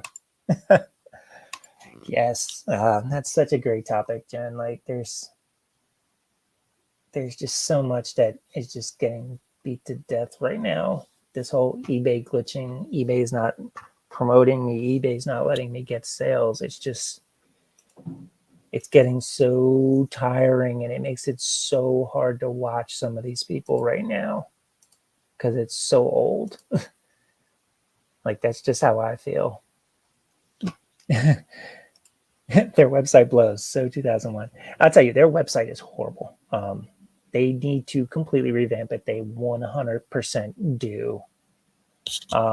100%. They need to just update it. I don't understand how they've told people they can't, because there's just so many things that just mess up. Most companies, when they redesign their website, they can take a full year behind the scenes on developmental servers, creating this design and testing everything out. And then when it's ready, they flip the switch and you've got your new designed website. So why can't eBay do that? That's what I don't understand. I feel like they just don't want to invest the money in doing that. And that's why they tell people that the system just can't handle upgrades. If they truly wanted to update their system and update their website, they could easily be doing it behind the scenes if they put the resources in like every other company does. Full-time caregiver. I used to only do Facebook local pickups anyway. Annie, that's funny. eBay glitches for me, it's like actual glitches, like something not posting or getting errors or something. Yeah, those, I do get that occasionally. But you know how many people talk about like it's just glitching out because I'm not making sales? That's not glitching out. Like, you're just not making sales. Like, come on. Yeah, it's all the people watch it, so they keep making that content. That's true, Don. They do. Yeah, it's, drama type stuff sells. Everybody, I guess, when you're complaining about that stuff, misery loves company, I guess, and everybody who has that same complaint is going to go watch to see the same thing. Me, I just kind of go, okay, I heard it, and I don't watch it. Like I'm telling you, when they say a thumbnail and a title draws people in, a thumbnail and a title can also, throw people away from you, not just in the fact that they won't click it because they don't find it interesting.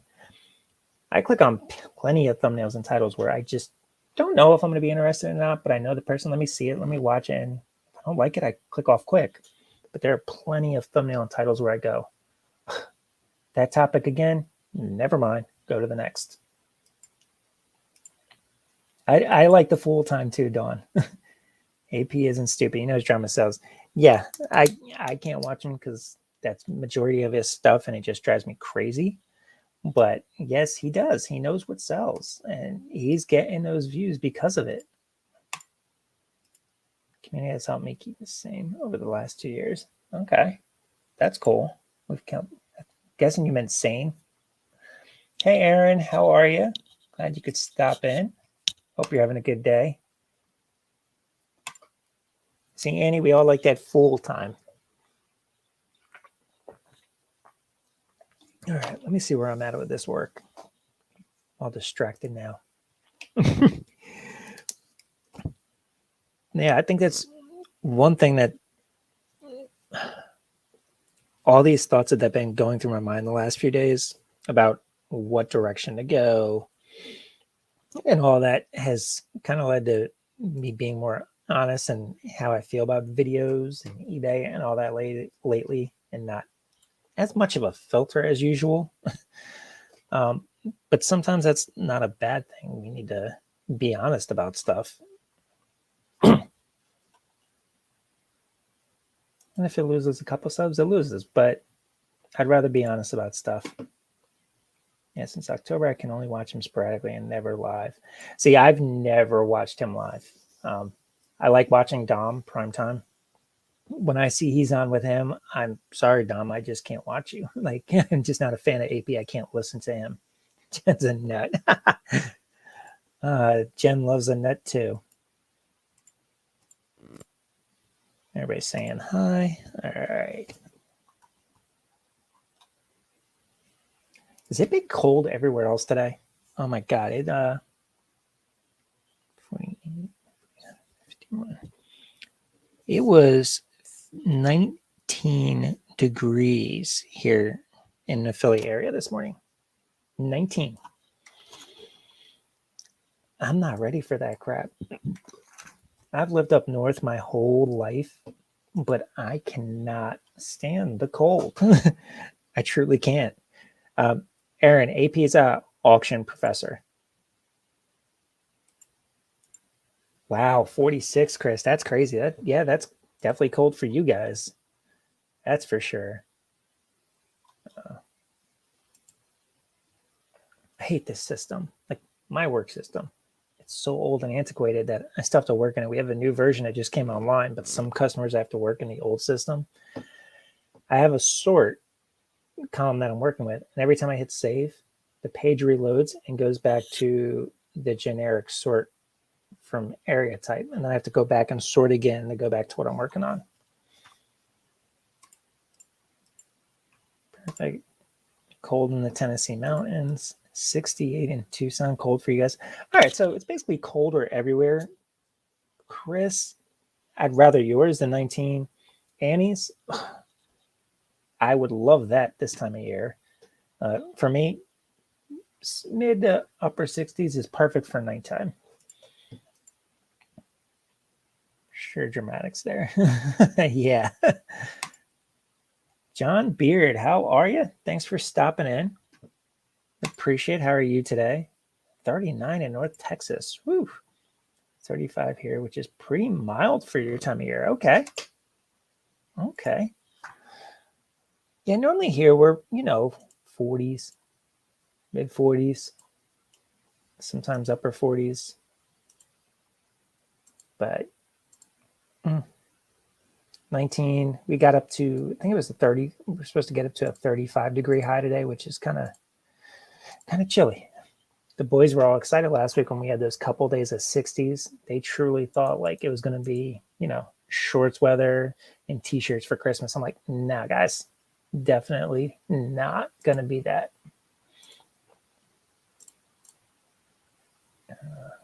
Wrong thing. 39 for John Beard. Northwest Ohio's 41, a heat wave. Wow. So tired of the cold. Victoria, hope to be heading to Arizona for a week or so this January. Live in Southern Oregon. Okay. Yeah, I was hoping to go to Florida for part of vacation when the kids go to their to their father's house, because we have them for the first half of vacation.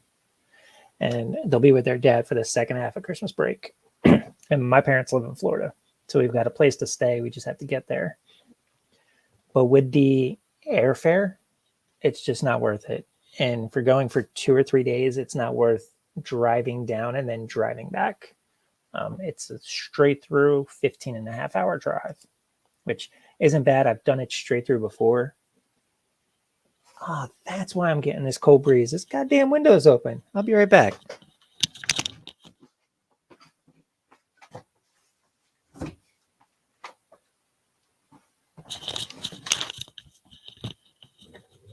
Oh my God, I can't believe all day long I never realized that window was open. We crack the window open at night because this room gets really hot and my wife likes the cold air to sleep.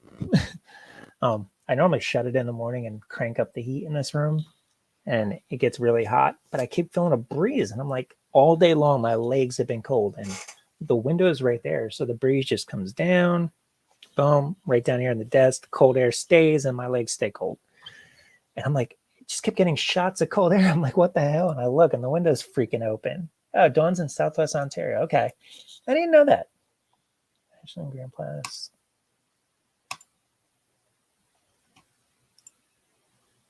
80s last week. I'm jealous of that. I wish. I wish. Oh, Annie's born and raised in Quebec. Okay. Wow. I did not know that. My dad's saying what we eat in the neighborhood. Oh my God. I hate it so much, Joe. My boy upstairs, he cracks the window at night too. But he doesn't just crack it, like he opens it. It'll be open like this much. And I'm like, dude, you can't. And they all just get overly hot. The house could be 66, 65, 66 at night while we sleep, and they're all waking up sweating. I'm like, and have like no covers on, anything, like it's the middle of summer. And I don't understand it. Like, it doesn't get that hot to me. So they crack the windows open, like, because we can't turn off the heat overnight because I'm going to flip shit in the morning when it's that cold. But yeah, that window was open probably about this much, but it was enough. I felt that cold breeze. Whew. It wasn't pretty, but a win is a win. It is. Yeah, the funny thing is, Chris, you are totally right about that. They could have embarrassed Brady these two games, but watching the watching the playoffs if they play each other, watch him put up like 5 touchdowns, and it'd just be the most Bradyest thing ever. It's like what he does. Yeah, win is a win, of course, definitely. I had storms and tornadoes in my state that day. Oh, that's unfortunate. That definitely is. Karen's at the beach. What's going on? How are you? Yes, Misha, I am the same way. Um, I hate the argument that when you're hot, there's a certain point where you can't take any more clothes off. You're that hot. Okay, there's still ways to cool off. For me, when I get too cold, I can't warm up. People always say you can put layers on. Doesn't matter. Once I'm cold, I'm cold. I can't go out somewhere and be like, oh, I'll just put on another layer and I'll be fine. Doesn't work for me.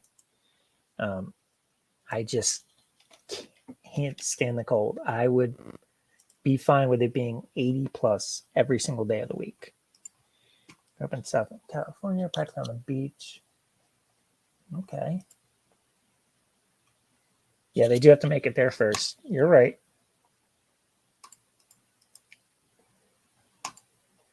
See, Chris, and I hear people down your way complain about that, the heat and stuff, especially because of the humidity.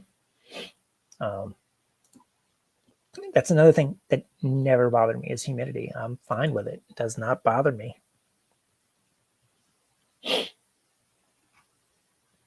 Remember during baseball season, hold on. I guess it's not going to happen. Felt the sneeze coming. During baseball season, we had one day where it was like 90 something and humid. And at practice, all the kids had shorts. That's fine. I was still there in sweatpants. And they're like, Coach, what are you doing? How can you wear that when it's this hot? And my stepson goes, guys, he wears jeans when it's this hot and he doesn't care. He doesn't get too hot with them. And it's true. I don't. Moved to the US in 82. Okay. 68. Ugh. I don't want anything in my house under 70, but I compromise and we do 60, 68. But the room I watch TV in at night, that room's always hotter because it's got a heater in that room that isn't connected to the central heat. Yeah, Matt Ryan. I'm surprised like he's still around. Like you thought the Falcons would have tried to move on by now, or at least draft a successor and move on. They got my boy Kyle Pitts there. They need to do something to help him out because I think Pitts has the chance to be a good star. Part of the reason I'm saying that he's a local boy. He's from Abington. And he played youth football at the organization where my kids play. So that's pretty cool. Hottest for the mosquitoes. Karen likes to change his seasons. I'm in a heated blanket, can't decide. That's funny, Aaron. Yeah, my wife will have the window cracked open and a fan on blowing across the room. And I'm like, I sleep on the furthest side away from this fan. Because if I feel the fan on me, I'm like, it's too cold. Just feeling the fan. Even in the summertime, I don't want to feel the fan. Feeling too cold. I'll tell you, in the wintertime, though, I'm a huge snow lover. I love snow. For how much I hate the cold, I do love the snow. With that, I just go, if it's going to be cold, give me snow. Give me something worthwhile. Give me a payoff if it's going to be this cold. Because if not, I'm just stuck inside doing shit. 61. Chris, you're crazy. No heat yet? Man, you are crazy. Yeah, especially Ben. Like, Pittsburgh's another one. How the hell are they still winning games like they've been? How? Like, I don't understand how they've had such a good season. Like, it's not a good season, but it's better than I thought it would be. I thought they were going to be like a 4 or 5 win team this year, like for the season. And they've killed me too because every time I've picked against them, they've won. Every time I pick them, they freaking lose. Freaking annoying. Usually that's Atlanta for me, but this year it's them.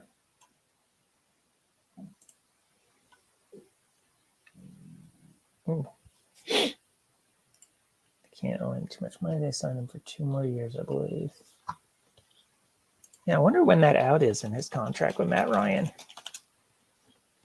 Usually in the NFL, most of these contracts are broken up to where with 2 or 3 years left, you can get out without too much dead cap money.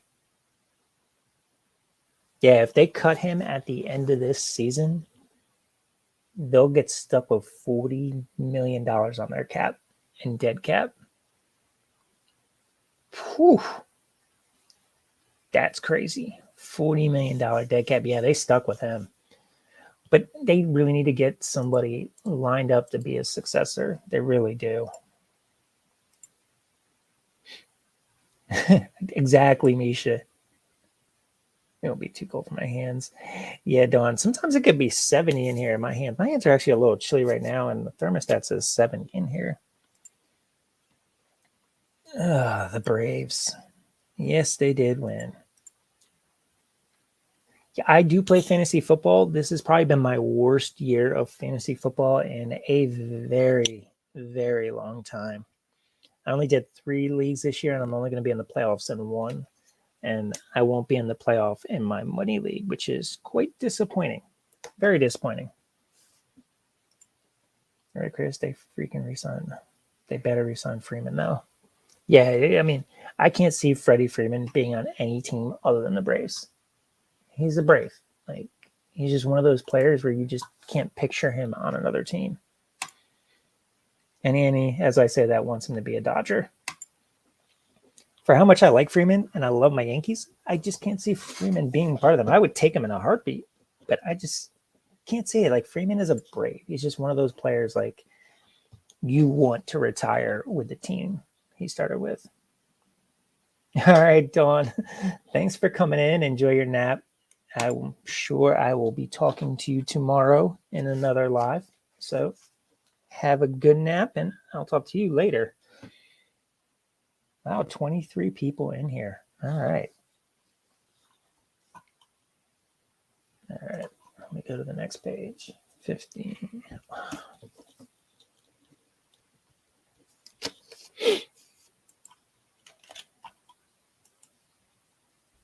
See if that finally gets it.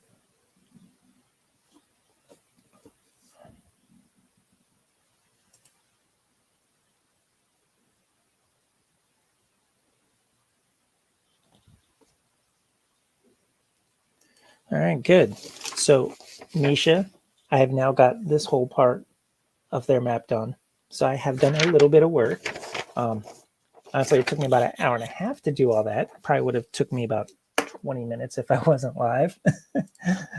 But I am getting some work done, slowly but surely.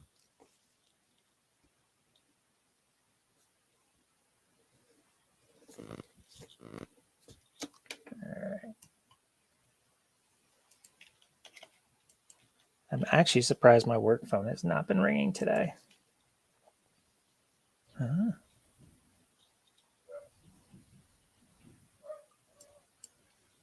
Ugh.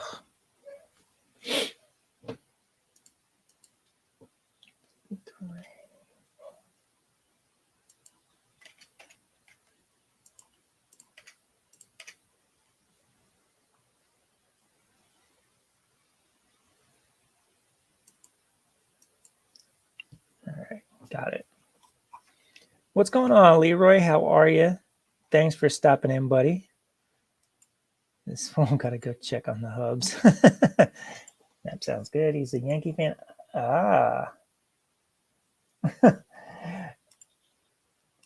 Leroy saying hi to everybody. Harry, what's going on, man? Thanks for stopping in. How's your day going? Yankees, Paul. I had to point out Kayla wore a Yankees hat in my video. I did. I was surprised she actually put that hat on. Did not think she would.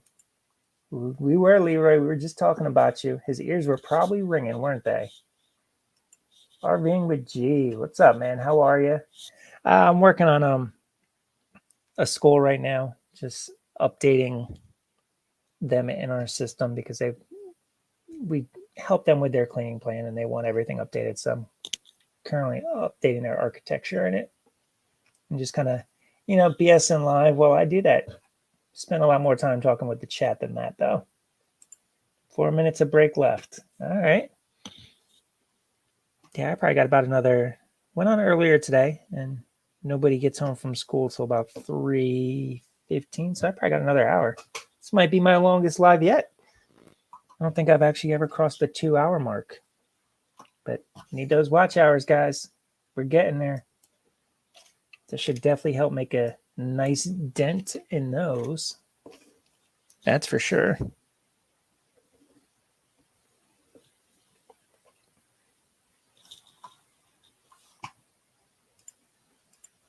Warcraft, Ohio. What's going on, man? How are you? We were talking about you in Johnny's live earlier today. There was I forget who it was. Somebody was looking for somebody to help them with sports cards buying and selling online, and Johnny mentioned how you go live every Saturday night selling sports cards, and that you'd be a good person to talk to. I can't remember who it was. Johnny, if you're still here and you remember, go by all means. You know you are the man. We met for 20 minutes and we became bros. Yeah, Leroy, he told me to ask you about him. On school break for 2 weeks starting today. That's awesome, Aaron. My kids go on vacation starting Friday. They have school till Thursday. Friday starts their vacation. So they just get Friday and next week. I go on vacation on work on Thursday. So one day before they go on break, and then have them for like 4 days, and they go see their dad for the rest. Bring to sell where might find the value. Honestly, your best bet is probably just searching the card up on eBay. Beckett still gives sports card pricing, but that just brings in prices from everywhere. What people see at card shows, eBays, and anywhere cards will be sold. But most people, especially if you're not dealing it locally, probably just going to go look on eBay for a sports card. So I would think you might want to go there. Yeah, Warcraft. I just can't remember who. Wait, Johnny. There you go. Backlash. Backlash was looking to get rid of his collection.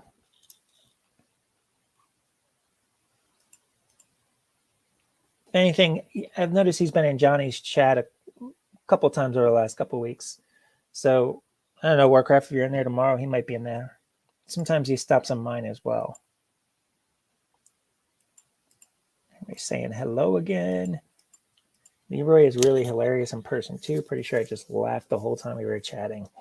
I have no doubts that he is. Nisha, out of everyone on YouTube, I will say Leroy is like in my top 3 of people I want to meet. One of the first people I talked to early on when I started going into lives, and just seems like a very genuine guy. We've had plenty of conversations on the side, and he's one of the people I would love to meet. And I have no doubt that the two of us will probably be laughing the entire time. eBay sold sales and lower my price. There you go. Somebody else. And RV Warcraft, he goes live on YouTube every weekend, every Saturday night, and sells cards. So that is definitely a good person to listen to right there. And there he goes. Says it as I'm saying it. Oh, Jen. No mushy here. That only happens in lives you're on. Come on now. That was still, where'd my mouse go? That was still one of the funniest lives I have ever seen. And I am not lying, Jen. Every time I see that guy online, that is the first thing I think about. There's Mr. Mushy. It just every time. She says, definitely genuine in her opinion. That's what I'm hearing from everybody that's met him, Misha. Everybody except that one person.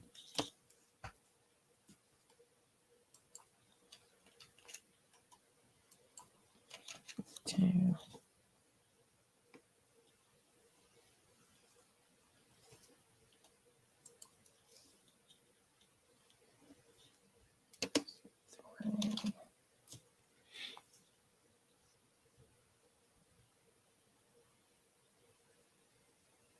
That's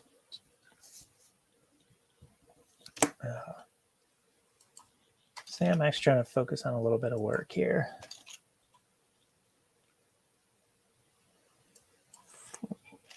Give me 1 second. I feel like I'm talking to my kids right now. Just give me 1 second. 1 second. All right. He really likes to spoon. Be careful. Yeah, that's what Tommy said. Not sure you're just trying to get your hands on my booty waves. What's going on, Carl? How are you, man? How's your day going, buddy? How are the sales? Yeah, that's right. I still got to watch Derek's his dump video with everything. Leroy sent me the couple of little videos from that, but I got to go watch that. Those booty wipes seem like they're going to be a never-ending, like, inside type joke between the people that were there that day, which is awesome because those are the things that make events memorable and makes you want to go back to something like that again. That guy and explain to you how important booty wipes were. Did that guy happen to be Roman? I could see that guy being Roman. It had to be Roman. By the way, where is Roman? I haven't seen Roman in the last couple of days in any lives. Where's he been hiding at? Anybody know if he went away or something? Because I have not seen him. I thought he'd be here already talking about, Paul, I will go live with you. I will go live, do a YouTube video with you. We talk Baker Makefield. I use eBay. How do I sell a card and get my money? And they get the cards. Roman is definitely active in Instagram. He is. He's in a lot of YouTube lives though. Like I'm on chats. I'm surprised I just haven't seen him in a chat recently. I miss messing with Roman on chats. He's usually the ones I'm most smart ass with. I actually got 500 views last night, and the views have only been out for a few hours on TikTok. Oh, that's pretty cool, Leroy. That's awesome. He was? Oh, man, I must have missed him then during that. Yeah, I was in and out trying to get stuff ready for we had an 11 o'clock conference call with a customer. So I was in and out of your live this morning. What's going on, Dan? How are you? Thanks for stopping in. Hope your day's going well, bud. RVing, I don't sell eBay. I just use it for prices. What's up, Kay? How are things going with you today? How are your weekend sales? Sales are quiet now, but I'm good with that. It was a good run until Christmas. I feel like that's a lot of people right now. Like I was saying earlier, I kind of stepped back on my listing in the last 2 weeks with the holiday, and it definitely has shown in my sales, but I'm okay with that. I've just had so much going on that spending too much time shipping probably would have driven me crazy. But over this next week, I'm going to start listing hard again and try to take advantage of some of that New Year money. And I just need to get serious about some goals for 2022 that I'm still working on. I actually have a Word document up on my computer right now that I started last night for YouTube goals and reselling goals. And I'm going to be kind of ambitious with the eBay ones next. Well, just reselling ones next year since I now cross-post to Mercari and Facebook. Going to be very ambitious. And if I don't hit, I wouldn't call it a failure. I'm doing that just to keep myself motivated. Last year, I did a lot of just, let me try to go up $100 from last month. Just small stuff. And that's not the stuff that makes you really want to work. 'Cause you're like, if I did 1,000 this month, doing 1,100 next month, I don't need to do much more. But if I'm putting a goal in of saying, make my 90-day total $7,000 at the end of quarter one, and right now I'm at 3,600, that's going to motivate you to work. So even if I don't make it, it's still going to be significantly more. So, but yeah, I'm working on those goals. That I will do a pre-record for, even though I'm not doing many pre-records. Just got to figure out exactly what those goals still are. Got a lot of thoughts in my mind. Okay, weekend sales were okay, nothing spectacular, but I've been listening with Vlogmas taking over your life. Yeah, I give you props. You have stayed with it. You truly have. I'm impressed. I gave up quickly. I think I lasted longer than Chris thought I would, though. But at the end of the day, Chris won. We didn't bet anything, but Chris won. Because I did not finish, which honestly, I never thought I would finish Vlogmas. All right, give me 1 second, guys. I got one of my salespeople calling. Hey, Chuck, how are you?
be off of their actual data.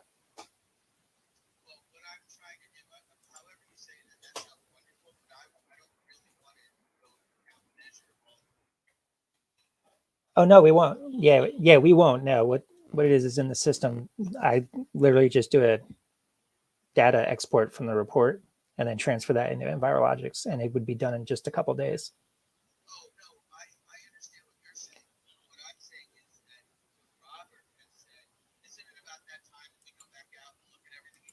Oh, okay, that's what he's looking for.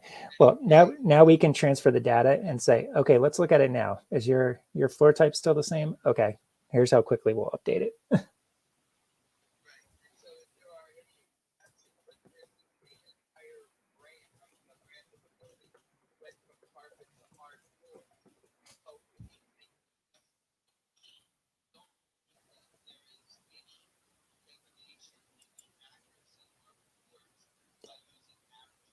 Oh yeah, no, there's definitely not.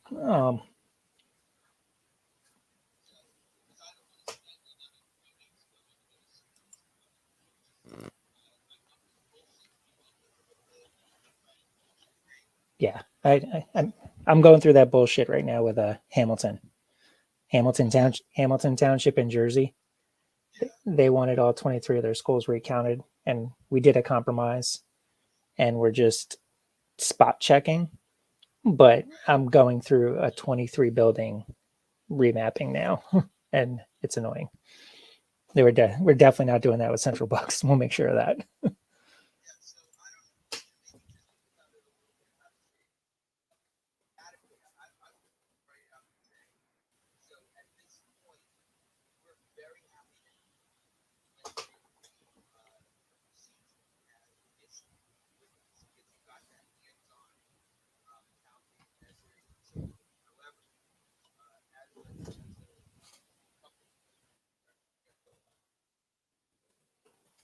Yeah.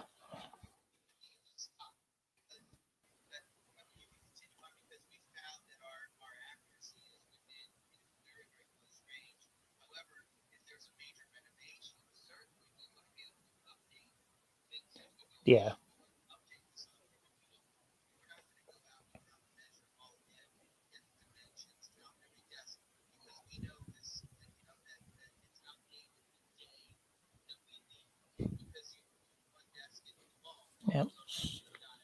Yeah. Yeah.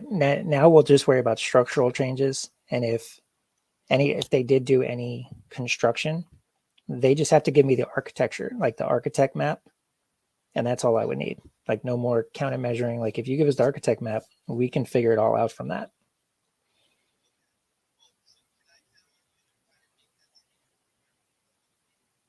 No, I can take care of it. Don't worry about that. Yeah. Yeah. Yeah.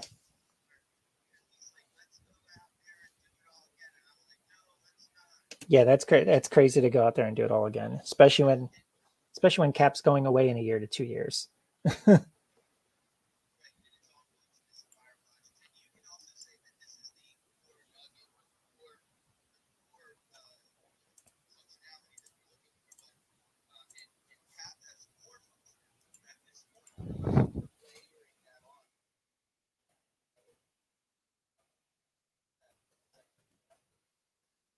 Um, sorry, say that again.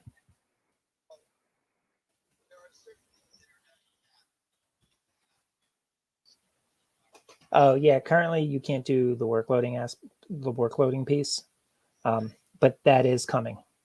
There, yeah,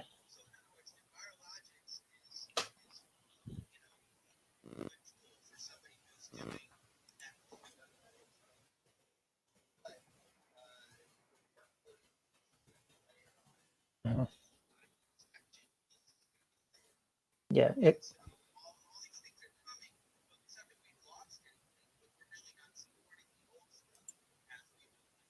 yeah,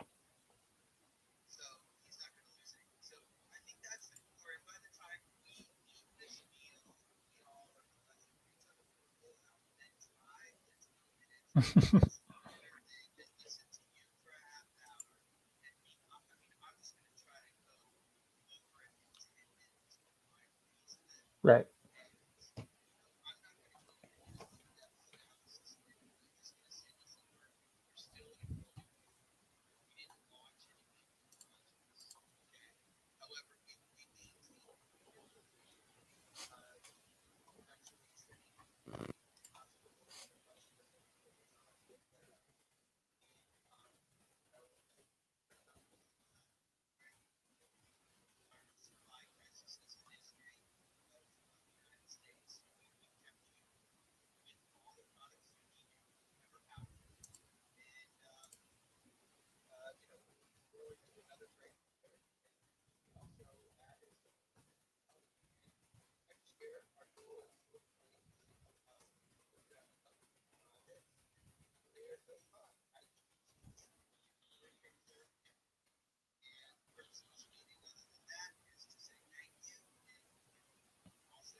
Yep.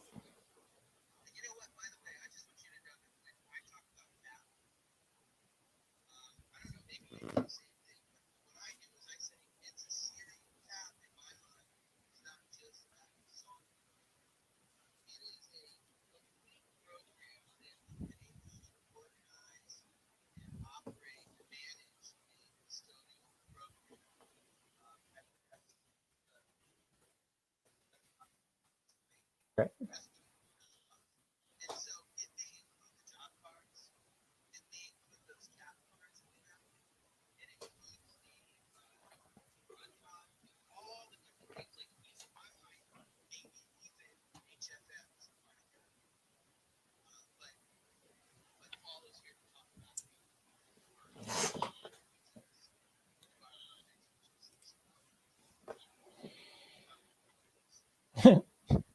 Yeah.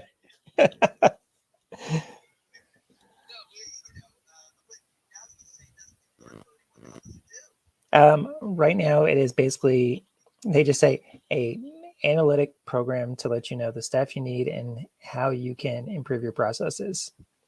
At the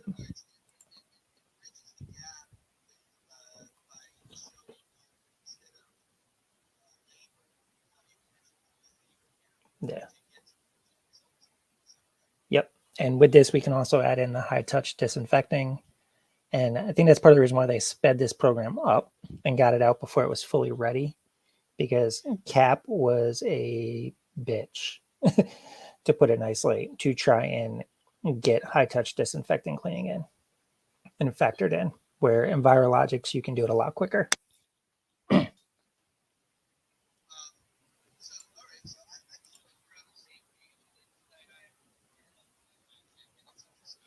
Yeah. Mhm.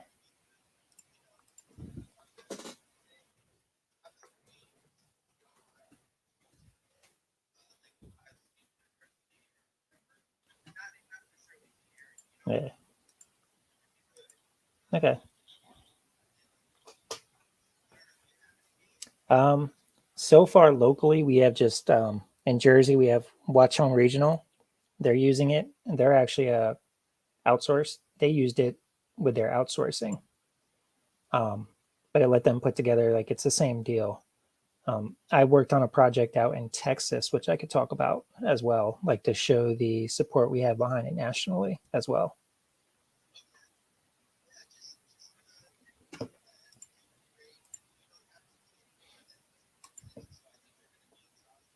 Yeah,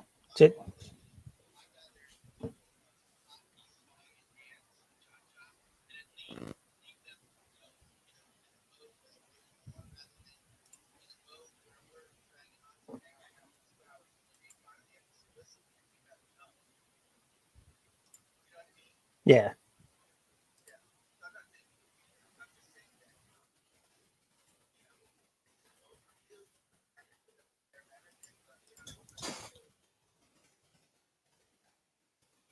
right.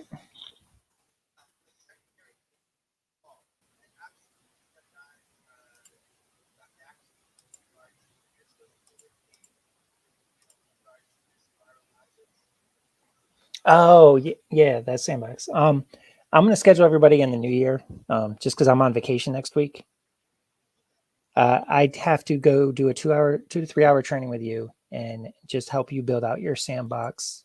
And that way, if you wanted to give a quick presentation to somebody, like you can give them the example and you have your sandbox in there to show them and you can make some quick little changes too. Because remember, eventually they're going to have you guys doing some of these on your own as well.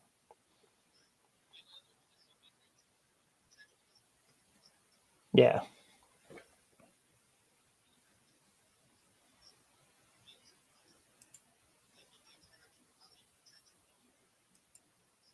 right.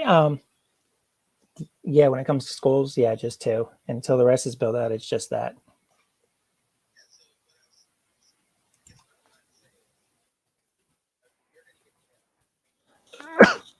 Yep.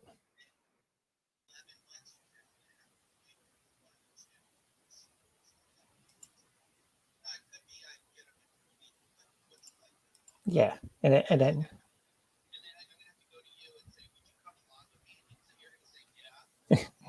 oh, trust me, Chuck. I know. I've had to talk with Tim and Dan. We'll schedule these trainings. We'll do it just so everybody, corporate wise, knows they were done, and then we go about our business like we always do. Yeah. Yeah.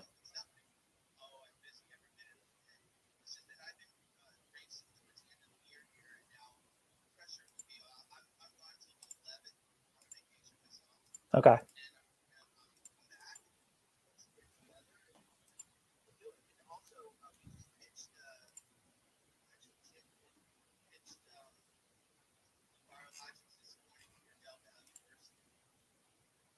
Okay. I was where it didn't really go much go any place.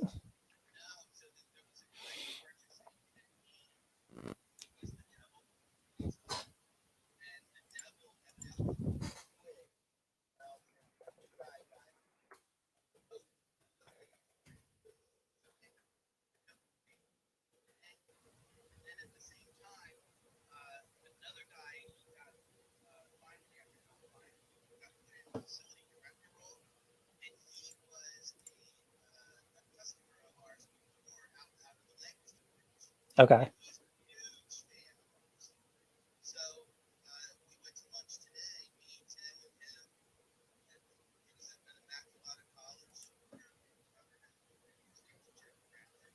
No.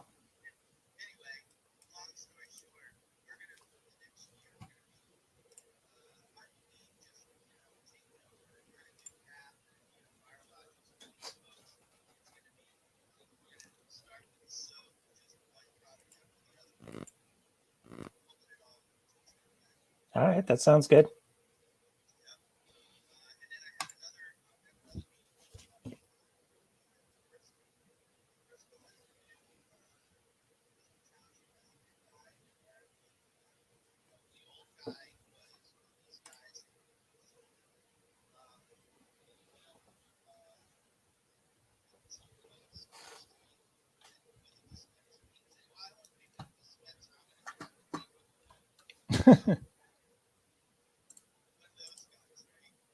Okay.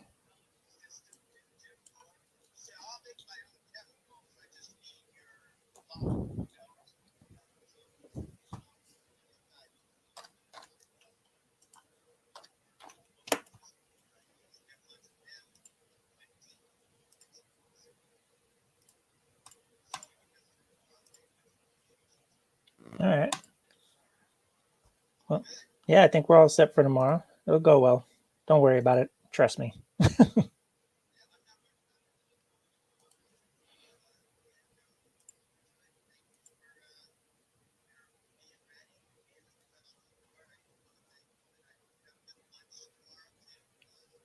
Ah, lunch on Hilliard's always a good thing.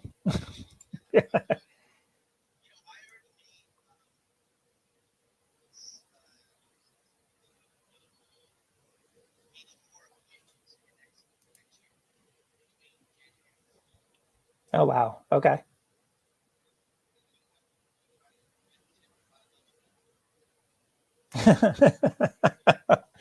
That works.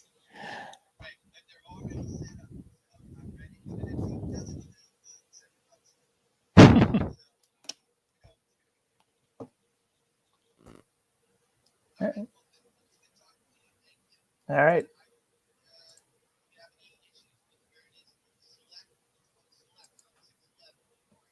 Yeah, I know the area. I've lived around there plenty. I'll be up there. I'll probably be a few minutes early too. I'll see you tomorrow. All right, Chuck. All right. Bye. Oh my God.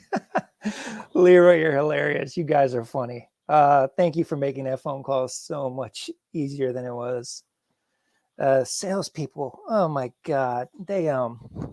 what can I say? Everybody that came in the meantime while I was on the phone, Sonny, Shay, everybody else, hello. Yes, Sonny is a smartass. That's why I enjoy listening to him so much. Where's that comment, Misha? Was that Misha that said that?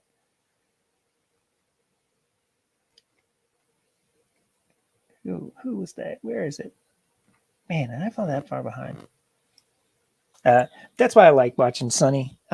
Watching him on Tommy and Tracy the day, that was such a great show. It's been great watching your personality come out more and more in these lives the last couple of days. Like, it's been pretty cool. But yeah, this, oh my God, he's telling me everything he's got going on after this meeting for the rest of the year and the beginning of next year. Don't care at that point. But these guys, they never trust me when it comes to these meetings. But then when I go in and have the meeting, they're like, oh my God, you were amazing. The customer's happy. I'm like, yeah, I know what I'm doing. I may be laid back, lazy, and bullshit and want things to the point and short. But when I get in front of the customer, trust me, I'll finish the sale for you. No one. Yeah, Carl, I had to. It was getting to the point where I'm like, all right, he's telling me how he's got lunch set up with every customer and all that. Like, all right, I'm ready to go. Yes, you are, Sonny. Anybody else did I miss? I'm not sure.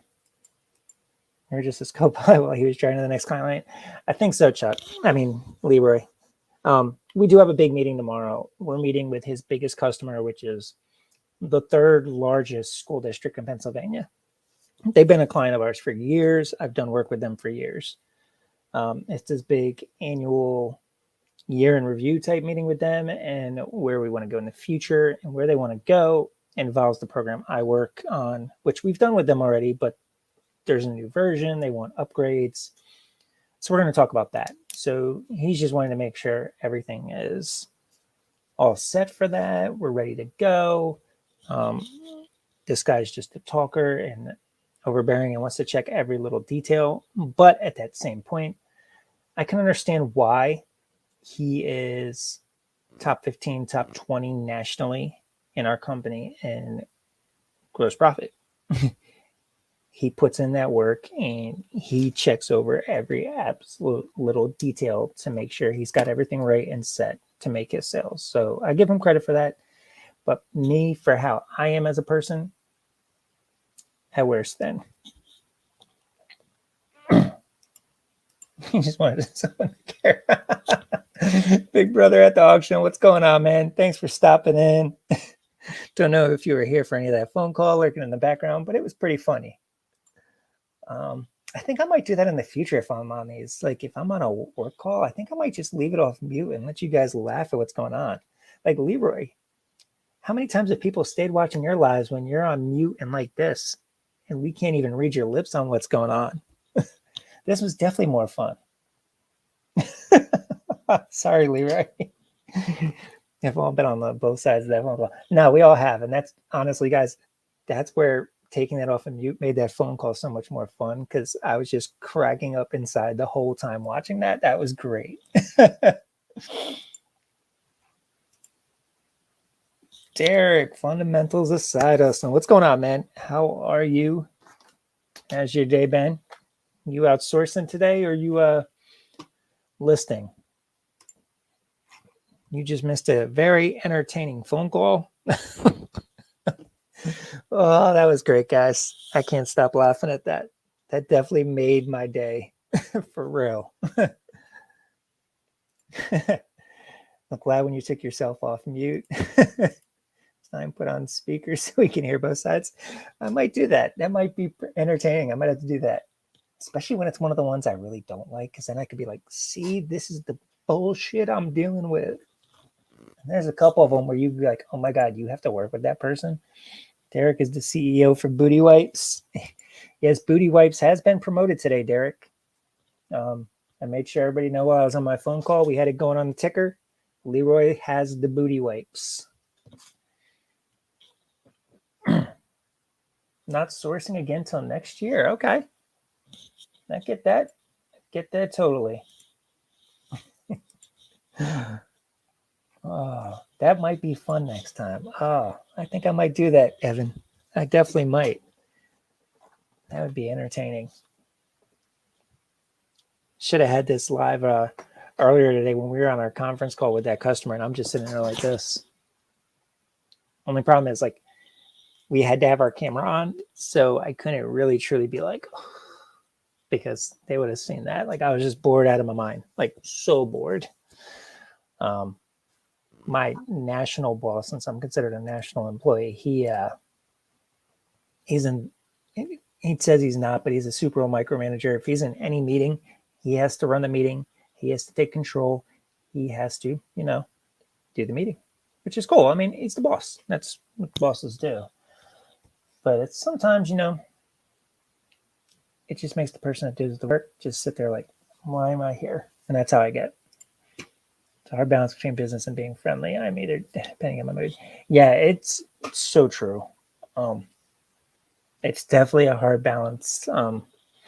Like that, like it got to a point where it's like, okay, dude, like we're still talking about this and you're now talking about other stuff that I don't care about. Like, I'm trying to be friendly because we work together, but at the same time, the other thing that gets me is, the salespeople, what makes it hard for me is they only call you when they need you.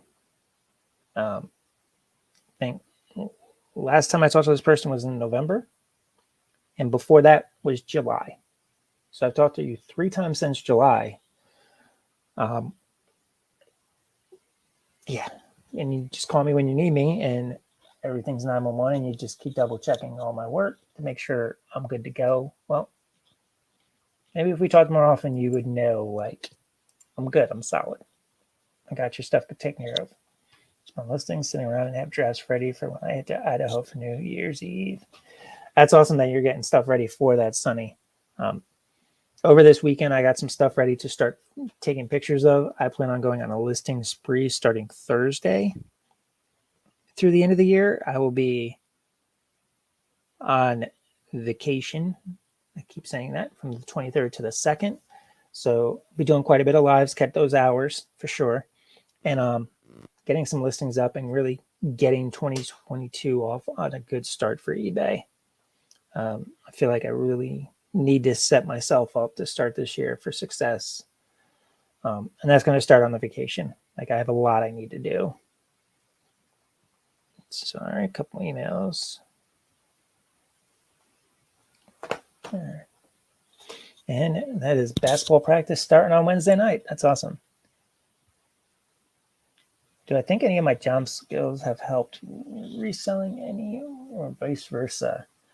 From this job, no, I don't really think so.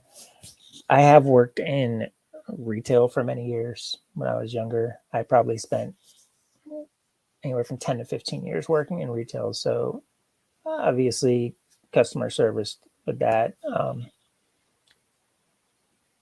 Things I learned there with inventory management definitely have not helped, because I don't have many items. So I've been kind of lazy and haven't really set up a system, but I think that might be one of the things I do next week on vacation. And I think my experience with that will help get that set up. What from this job might have helped, though? It's hard to tell, because this job, I'm working in janitorial supplies, working on computer programming, not actually programming, but just doing like their data entry type tasks and whatnot. So I don't really think anything from my current job has helped.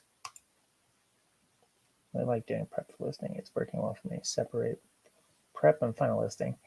Yeah, I batch. I do batches. I get stuff together.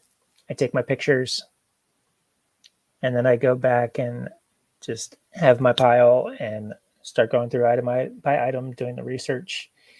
And when I find the listing I want to use, so similar, boom, and then I have my pictures and go. But yeah, I batch pictures and then list. I've tried it the other way, and for me, it just doesn't work. I feel like I get lazier because I get bored quicker.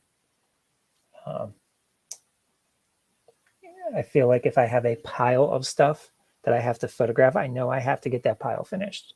If I have a pile of stuff and I'm going to photo it, then list it, only half that pile is getting done, if that. But if I photo the whole pile later on in the day after I take a break, clear my mind for a little bit, I come back and I have no problem listing it all. So I do batch listing. It's just, for me, it's just been so much easier. So much. Oh, wow. Breaking news. Tampa Bay Buccaneers Chris Godwin has torn ACL and Mike Evans strained his hamstring. Whew. Bucks are going to be hurting. But at the same time, I can't put it past Tom Brady to still get to another championship. Just because he's Tom Brady. I mean, what he's still got in Tampa Bay is better than probably anything he's ever worked with at the Patriots at receiver. At least that's how I feel.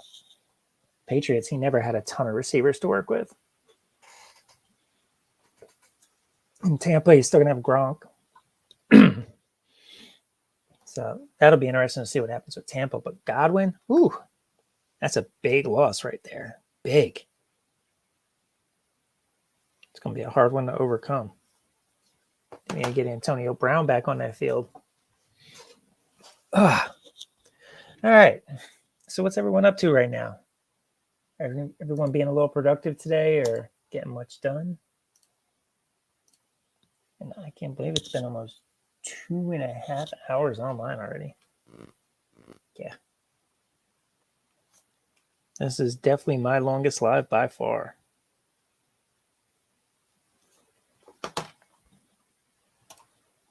All right. Now let me refocus on the actual work I was doing before he called. And yes, for those of you that shut up, I have actually been working on my live. It's a rarity, but I actually have today.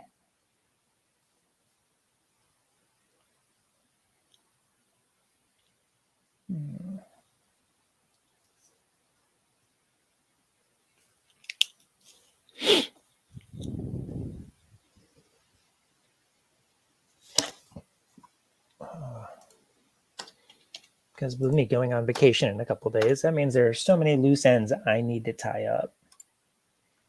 Yes, Jen, you cannot count Brady out on oppression. I wouldn't be surprised if he starts playing better now. Georgia Picker's getting some Amazon FBA orders ready. Yes, thanks. Hello. Thanks, you said something. Hello, Georgia Picker. I saw you popped in. Gonna get a chance to say hi, obviously. Leroy's finally getting some work done now that Chuck is gone. He was too busy cracking up and texting. 74 Barbies. All right, Derek. New inbox or just 74 Barbies laying around your house? Sonny's just waking up and packing orders. All right. This fool is going to the supermarket. Hey, Annie, thanks for stopping in and spending your afternoon with me. I do appreciate it. I really do. Thank you so much. Carl's prepping stainless steel cutlery. Believe it or not, have some value. All right, is that what you're going to be listing in today's live? You're still going on at 5:30, I think it is, correct? Brand new. All right.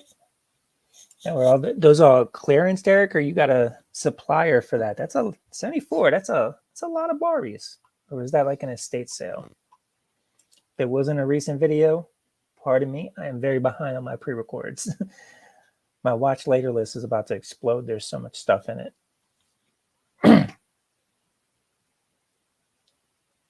Shay's going to be listing later. Yes, you are. Are you getting everything prepped now for tonight, or are you already set and you're just hanging out right now? Selling your personal collection. It totally did sound like that, didn't it? Totally did. Oh, I'm in today's show just to mix things up. Okay, cool. Yeah, for you guys that don't know, Carl goes live on the weekdays at 5:30 to 6:30, and just a little listing live. He does work. Not like a lot of listing live shows. He gets some listings done, just like Shay, Paul, and Jake. They'll be live tonight at 9 o'clock with their listing show. And if you haven't watched, that's always a trip. And they all do get a lot of work done. And Jake usually ships about 2 items during that time and maybe a listing. Hopefully he's got something to clean tonight. That could be very entertaining. Okay, it was from an auction. Okay. Keep them half-naked Barbies. Shipping and regular job still. Okay, go back and forth. Yeah, that's what I'll normally do during the day. If I'm not live, I'll go back and forth between the two. I just got to keep switching topics, or keep switching what I'm working on is what I meant to say. I just can't work on the same thing for too long. Getting stuff pulled and pictured here shortly. All right, that's awesome. Amazon sent us a cure we didn't order. Can I missed it? Here they do that from time to time. Really? I've never had that happen with Amazon. That's pretty funny. Wonder if they just got like the label mixed up with your package and somebody else. Were you waiting on an order from Amazon? That's a funny show. I hope to catch it tonight. Yeah, those three. I mean, there's some good chemistry with them. It's a pretty fun show. It definitely is. And I like that they go later too than Joey and Drew, and they go later than Cameron, because I can watch a little bit of everybody and still watch them afterwards while the football game's still going on. Listening show is distracting, but I actually get a lot more done. That's cool. I mean, Carl, you're pretty good about it. You check the chat, but you also get your work done. Not like a lot of us, like me, who just keep focusing on the chat and not realizing we have to get our work done. Warcraft still at work. They want to price new cards for Saturday. Okay. And I can't believe you got 1,600 Jeters in your collection. That's freaking awesome. Derek Jeter is my second favorite player of all time. So that's pretty awesome. You got 1,600 cards of him. That's cool. Derek, I would also. That does not surprise me, Jen. Does not. Saturday is Christmas, but my sale is until 11 p.m. instead. Okay. I thought you were normally 10. Did you push it back, or is it normally 11? So people should be done with their Christmas stuff by then, I hope. I would think people are, especially, people on the East Coast. I mean, they're 100% done. The question is going to be, are people awake? I think that's a night where a lot of people, they wind up crashing early, especially if they got kids and they got them up early. So we'll see. Oh, wow, it's 3 o'clock already.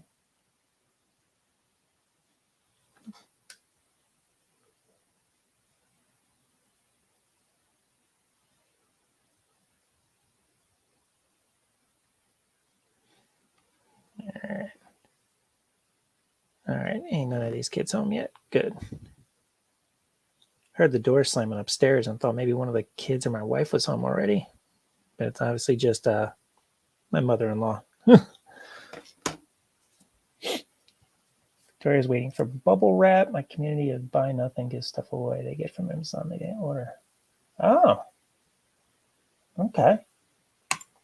30 minutes left to work. Man, I'm jealous about that. I mean, I could stop. I work from home, but with 3 days to go to vacation, I need to try to be a little productive and get stuff done, or that day when I come back from vacation will be absolute hell. We all know how that goes, especially with taking 10 days off. Man, I'm telling you, I cannot wait for that break. I just really need it. The job is just not fun to me anymore. It's kind of, I want to say, too simple. It's too easy. There's just no challenge. So with that being the case, and then having to deal with salespeople, it just kind of weighs on me. So it's going to be nice to get this break. And I don't know, I'm truly thinking I will be doing some job hunting during that time as well. Problem is this company does pay well. So it is hard to find something new that matches with my qualifications, because I didn't graduate college. I don't have a ton of experience. So to find what I'm making now and find a little more than what I'm making now might be difficult. And that work from home aspect, I feel like that kind of adds on to how much you make. So to get me back out of the house working at a place of work, I would need a little more money too, because this job I'm now permanently working from home.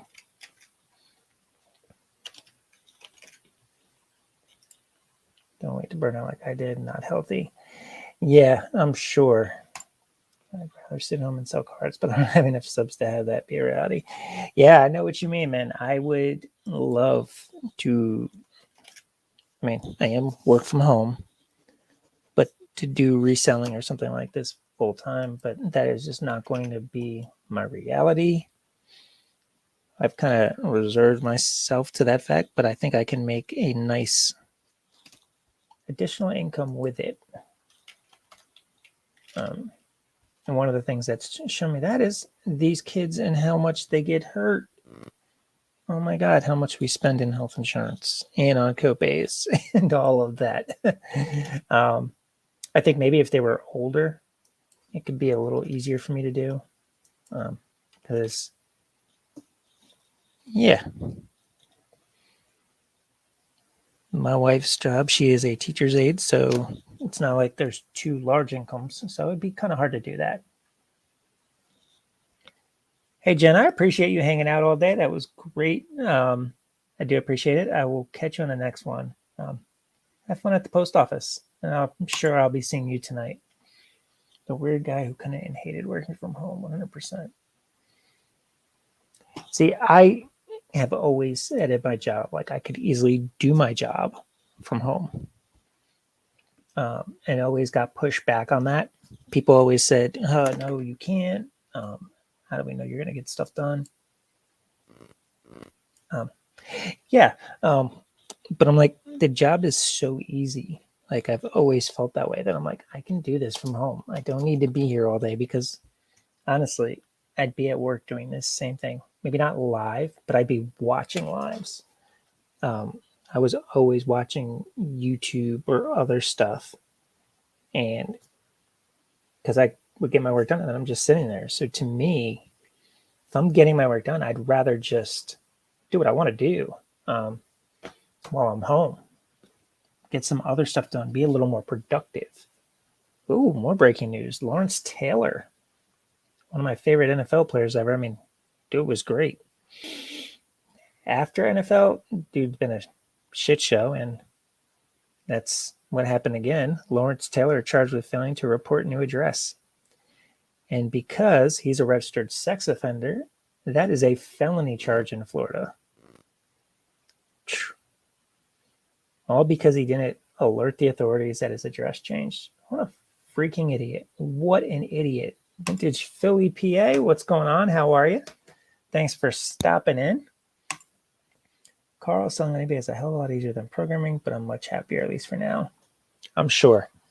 Like, I have no doubts. Like, if I was still single, I have no doubts I could do this full time and make a comfortable living.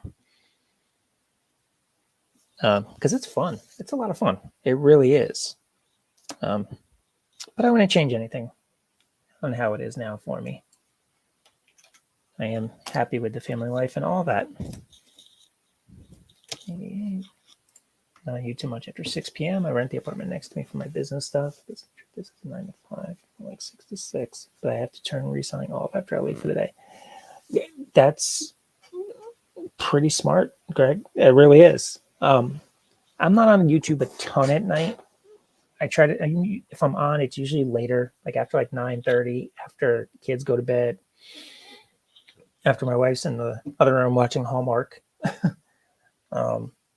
Thursdays, I'll stop on, obviously, for Mo and Leroy at 6 if I'm home. But overall, I do kind of get that disconnect from the reselling in YouTube, basically from dinner till late night. Helps me unwind.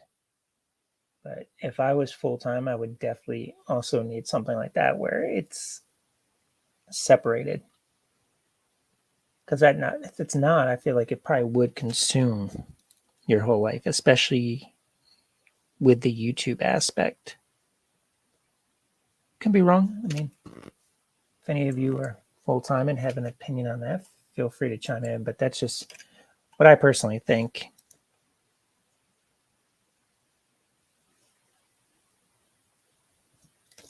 Now, if I was doing reselling and then just my YouTube stuff at night, then maybe that's different. But yeah, that's what I think. And like always, I could be wrong.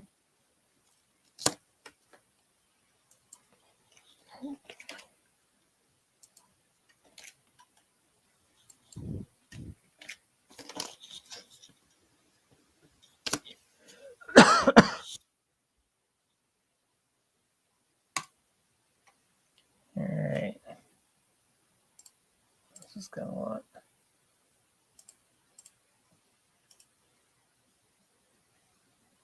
See, Leroy, that was a phone call that I might have put on the speaker if this guy had called, but he emailed. So that one's not going to be as fun.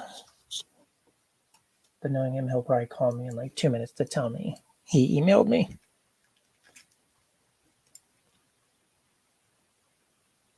I think people put too much pressure on themselves to support people that truly don't give a shit about them on YouTube. I hear you, Derek.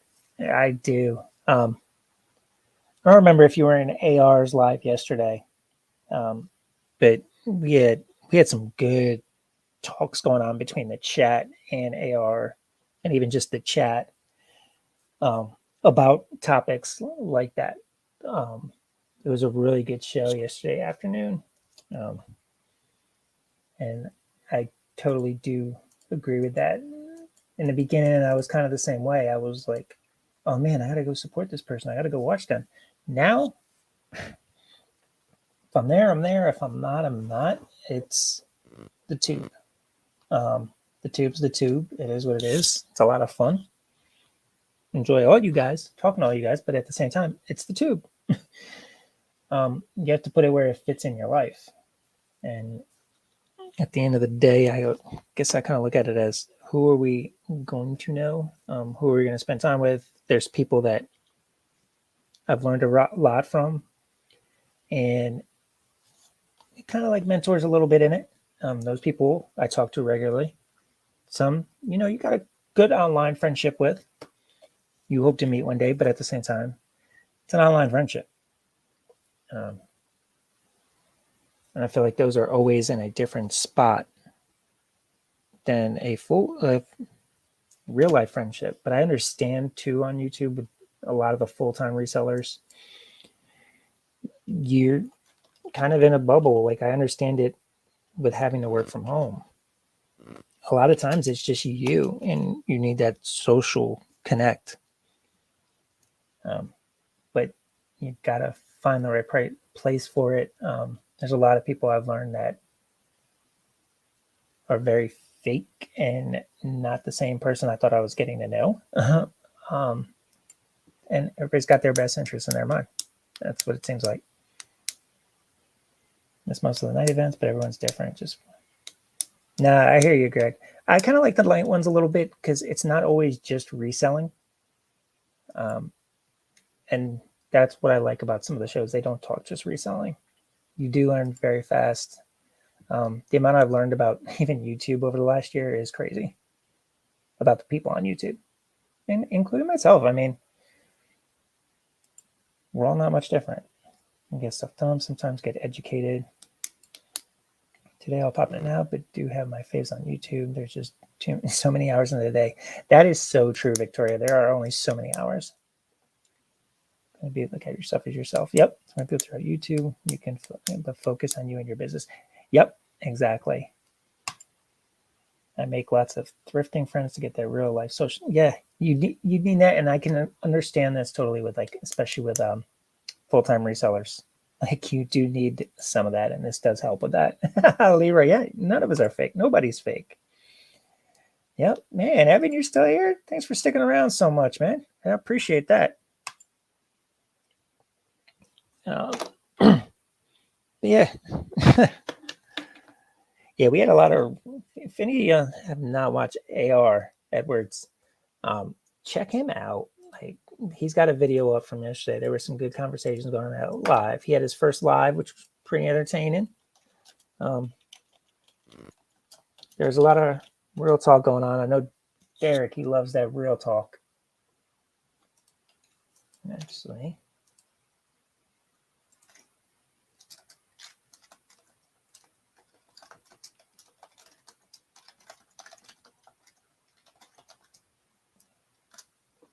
there's that link. Do you listen to them the following day while I'm working? So I do try to, oh, that's cool. Support you whenever I can, but I'm also on my grind. Yeah, that's true. Too many people get in their feelings too when people don't support them. I know Derek has said this so much. Like, don't get in your feelings if I don't comment. I'll check it out when I check it out. It's another one where you go, it's the tube. it's where it's at. If I'm trying to get my business done, then I'm not going to always be watching your videos or commenting. I'm very honest now with people. I don't watch many pre-records. I try. With popping in a live is easier for when I'm doing my work. And I do talk a lot in them. But I can get more work done. Little Debbie, those eyes. Yep. What's going on, Mo? How are you? How long you been lurking in that background, Mo? Man, in fairness, I wish I could be everywhere, but I can't. Suck it over.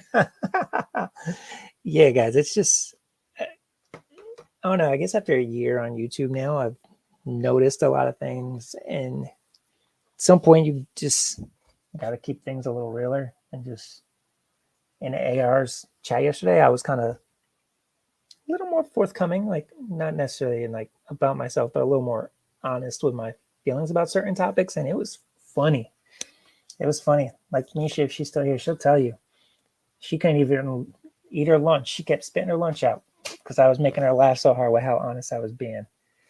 And how funny is that? How now that I started talking about a little bit of drama type stuff, the viewers start jumping back up from like 13 back up to 18, which is kind of funny. But isn't that how it always goes on YouTube? We all talked about the drama type stuff gets viewers. Not like people are out there saying, oh, Paul's talking about something. It's just funny how things like that happen. More views come in when you're talking about stuff that's slightly negative or a difference of opinion. It's kind of funny. Thank you, Derek. I appreciate that. I try to. I mean, that's just me. I'm a very balanced person. Like, got an analogy in my head right now, but I'm trying to figure out how to say it. I don't know. I can't think of it. But I see both sides of everything, and I try to play that middle ground because there's always positives and negatives in everything. So, yeah, I'll leave that at that.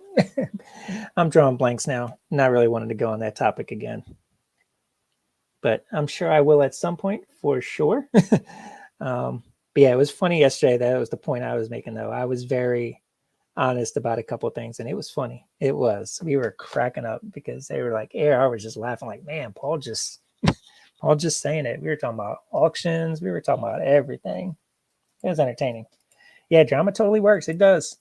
Greg Spencer like his cats. Oh, Chris, you're a trip. You are a trip. Me and another person had a difference of opinion on a live show. Viewership spiked. I'm sure.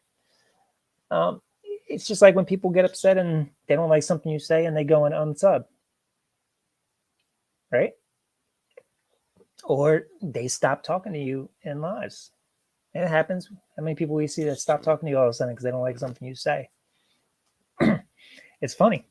It's funny. I mean, yeah, me, I just go, it's the tube. Even if I don't like something you say, I'll talk to you still. Like, I don't care. Let's go. Let's talk.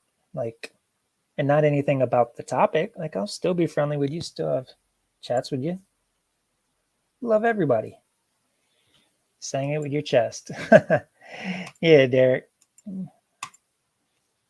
To me, end of the day, even though I say I'm chasing these YouTube pennies and I'd love to get some pennies from YouTube, at the end of the day, it's still the tube and it's for fun. If there can be some extra money out of it, that's freaking awesome. And that's what I would love. But at the end of the day, I'm here to have fun with everybody. That's why you see me be such a smart ass. You see me joking around because it's for fun. That's how it is to me. It'll never be that money maker. Yep. Caught up in emotions. Yep.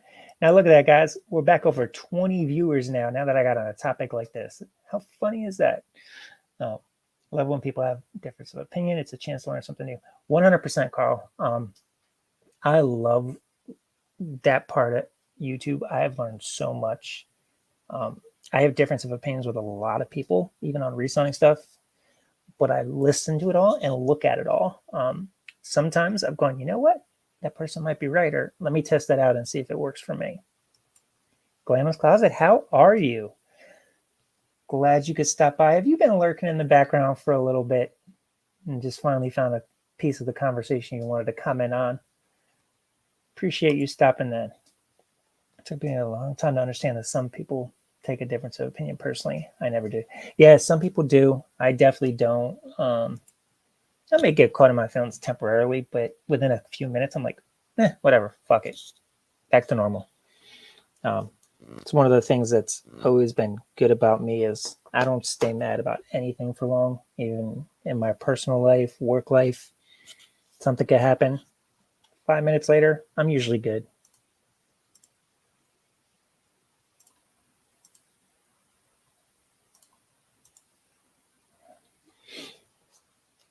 Keep checking Life 360 to see when people are coming home, and I got to wrap this up. Can't believe I've actually been on live this long, guys. Usually, I top out like an hour and a half, 2 hours, but today we're actually approaching 3 hours. But that will definitely help me get those watch hours, especially if Leroy's still watching. Actually, Grandpa and I decided to take a day off. So no, not exactly. Oh, okay. Days off are good. You have seen from my videos. Have you ever had a different opinion? I mean, nothing off the top of my head that I could think of. Yeah, not that I could think of off the top of my head. Just your view of the person, which is caught in your feelings. Exactly, Derek. And honestly, with most Georgia Picker, with most sourcing videos, I might have a difference of opinion with people sometimes on what I feel the value of something may be or what they could get. I think the one I usually like have the most of with people is when I see them looking at sports cards and I hear their opinion and I just laugh sometimes because most of the time people are completely overvaluing them. But that's the whole market of the sports card industry right now. It's all freaking overvalued. And I'm still stuck in the fact that no, it's truly not worth that. Why are people doing that? But yeah. Steven the reseller. What's going on, man? Thanks for stopping in. I think you were in here earlier too. It might have been while I was on my call. I'm doing good. I appreciate you coming by and watching, like always. I hope you're having a good day. And that's good to see, Derek. I saw that you mentioned what you and Tay are going to be talking about Friday. I'm glad you guys are going to be on again. I love watching the two of you together. Is that going to be weekly or y'all going to kind of settle into like a periodical thing? Because there is definitely a lot of truth in a lot of the stuff you two talk about and a lot of realness, which I've told you before I always appreciate.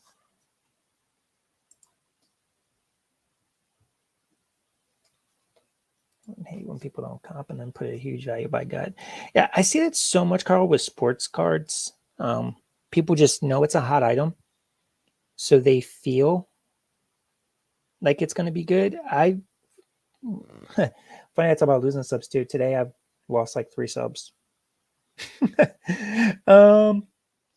Yeah, I've gone to plenty of yard sales, and just from my knowledge of just being around sports cards since a kid, especially with junk wax era, which a lot of us that collect in our age have been around, I've left entire tarps of baseball cards behind.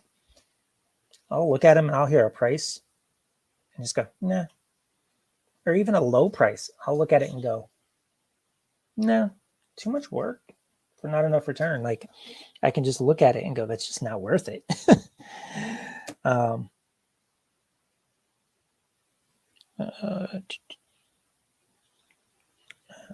one. Sorry. Lost my train of thought there with work.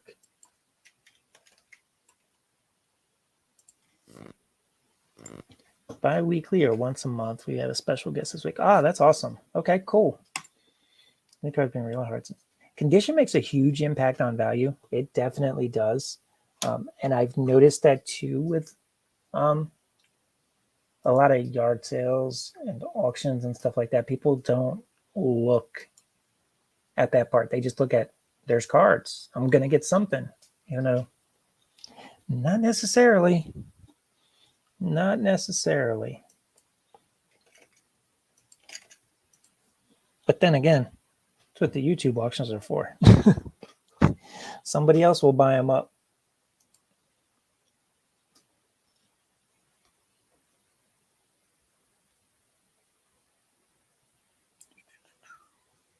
All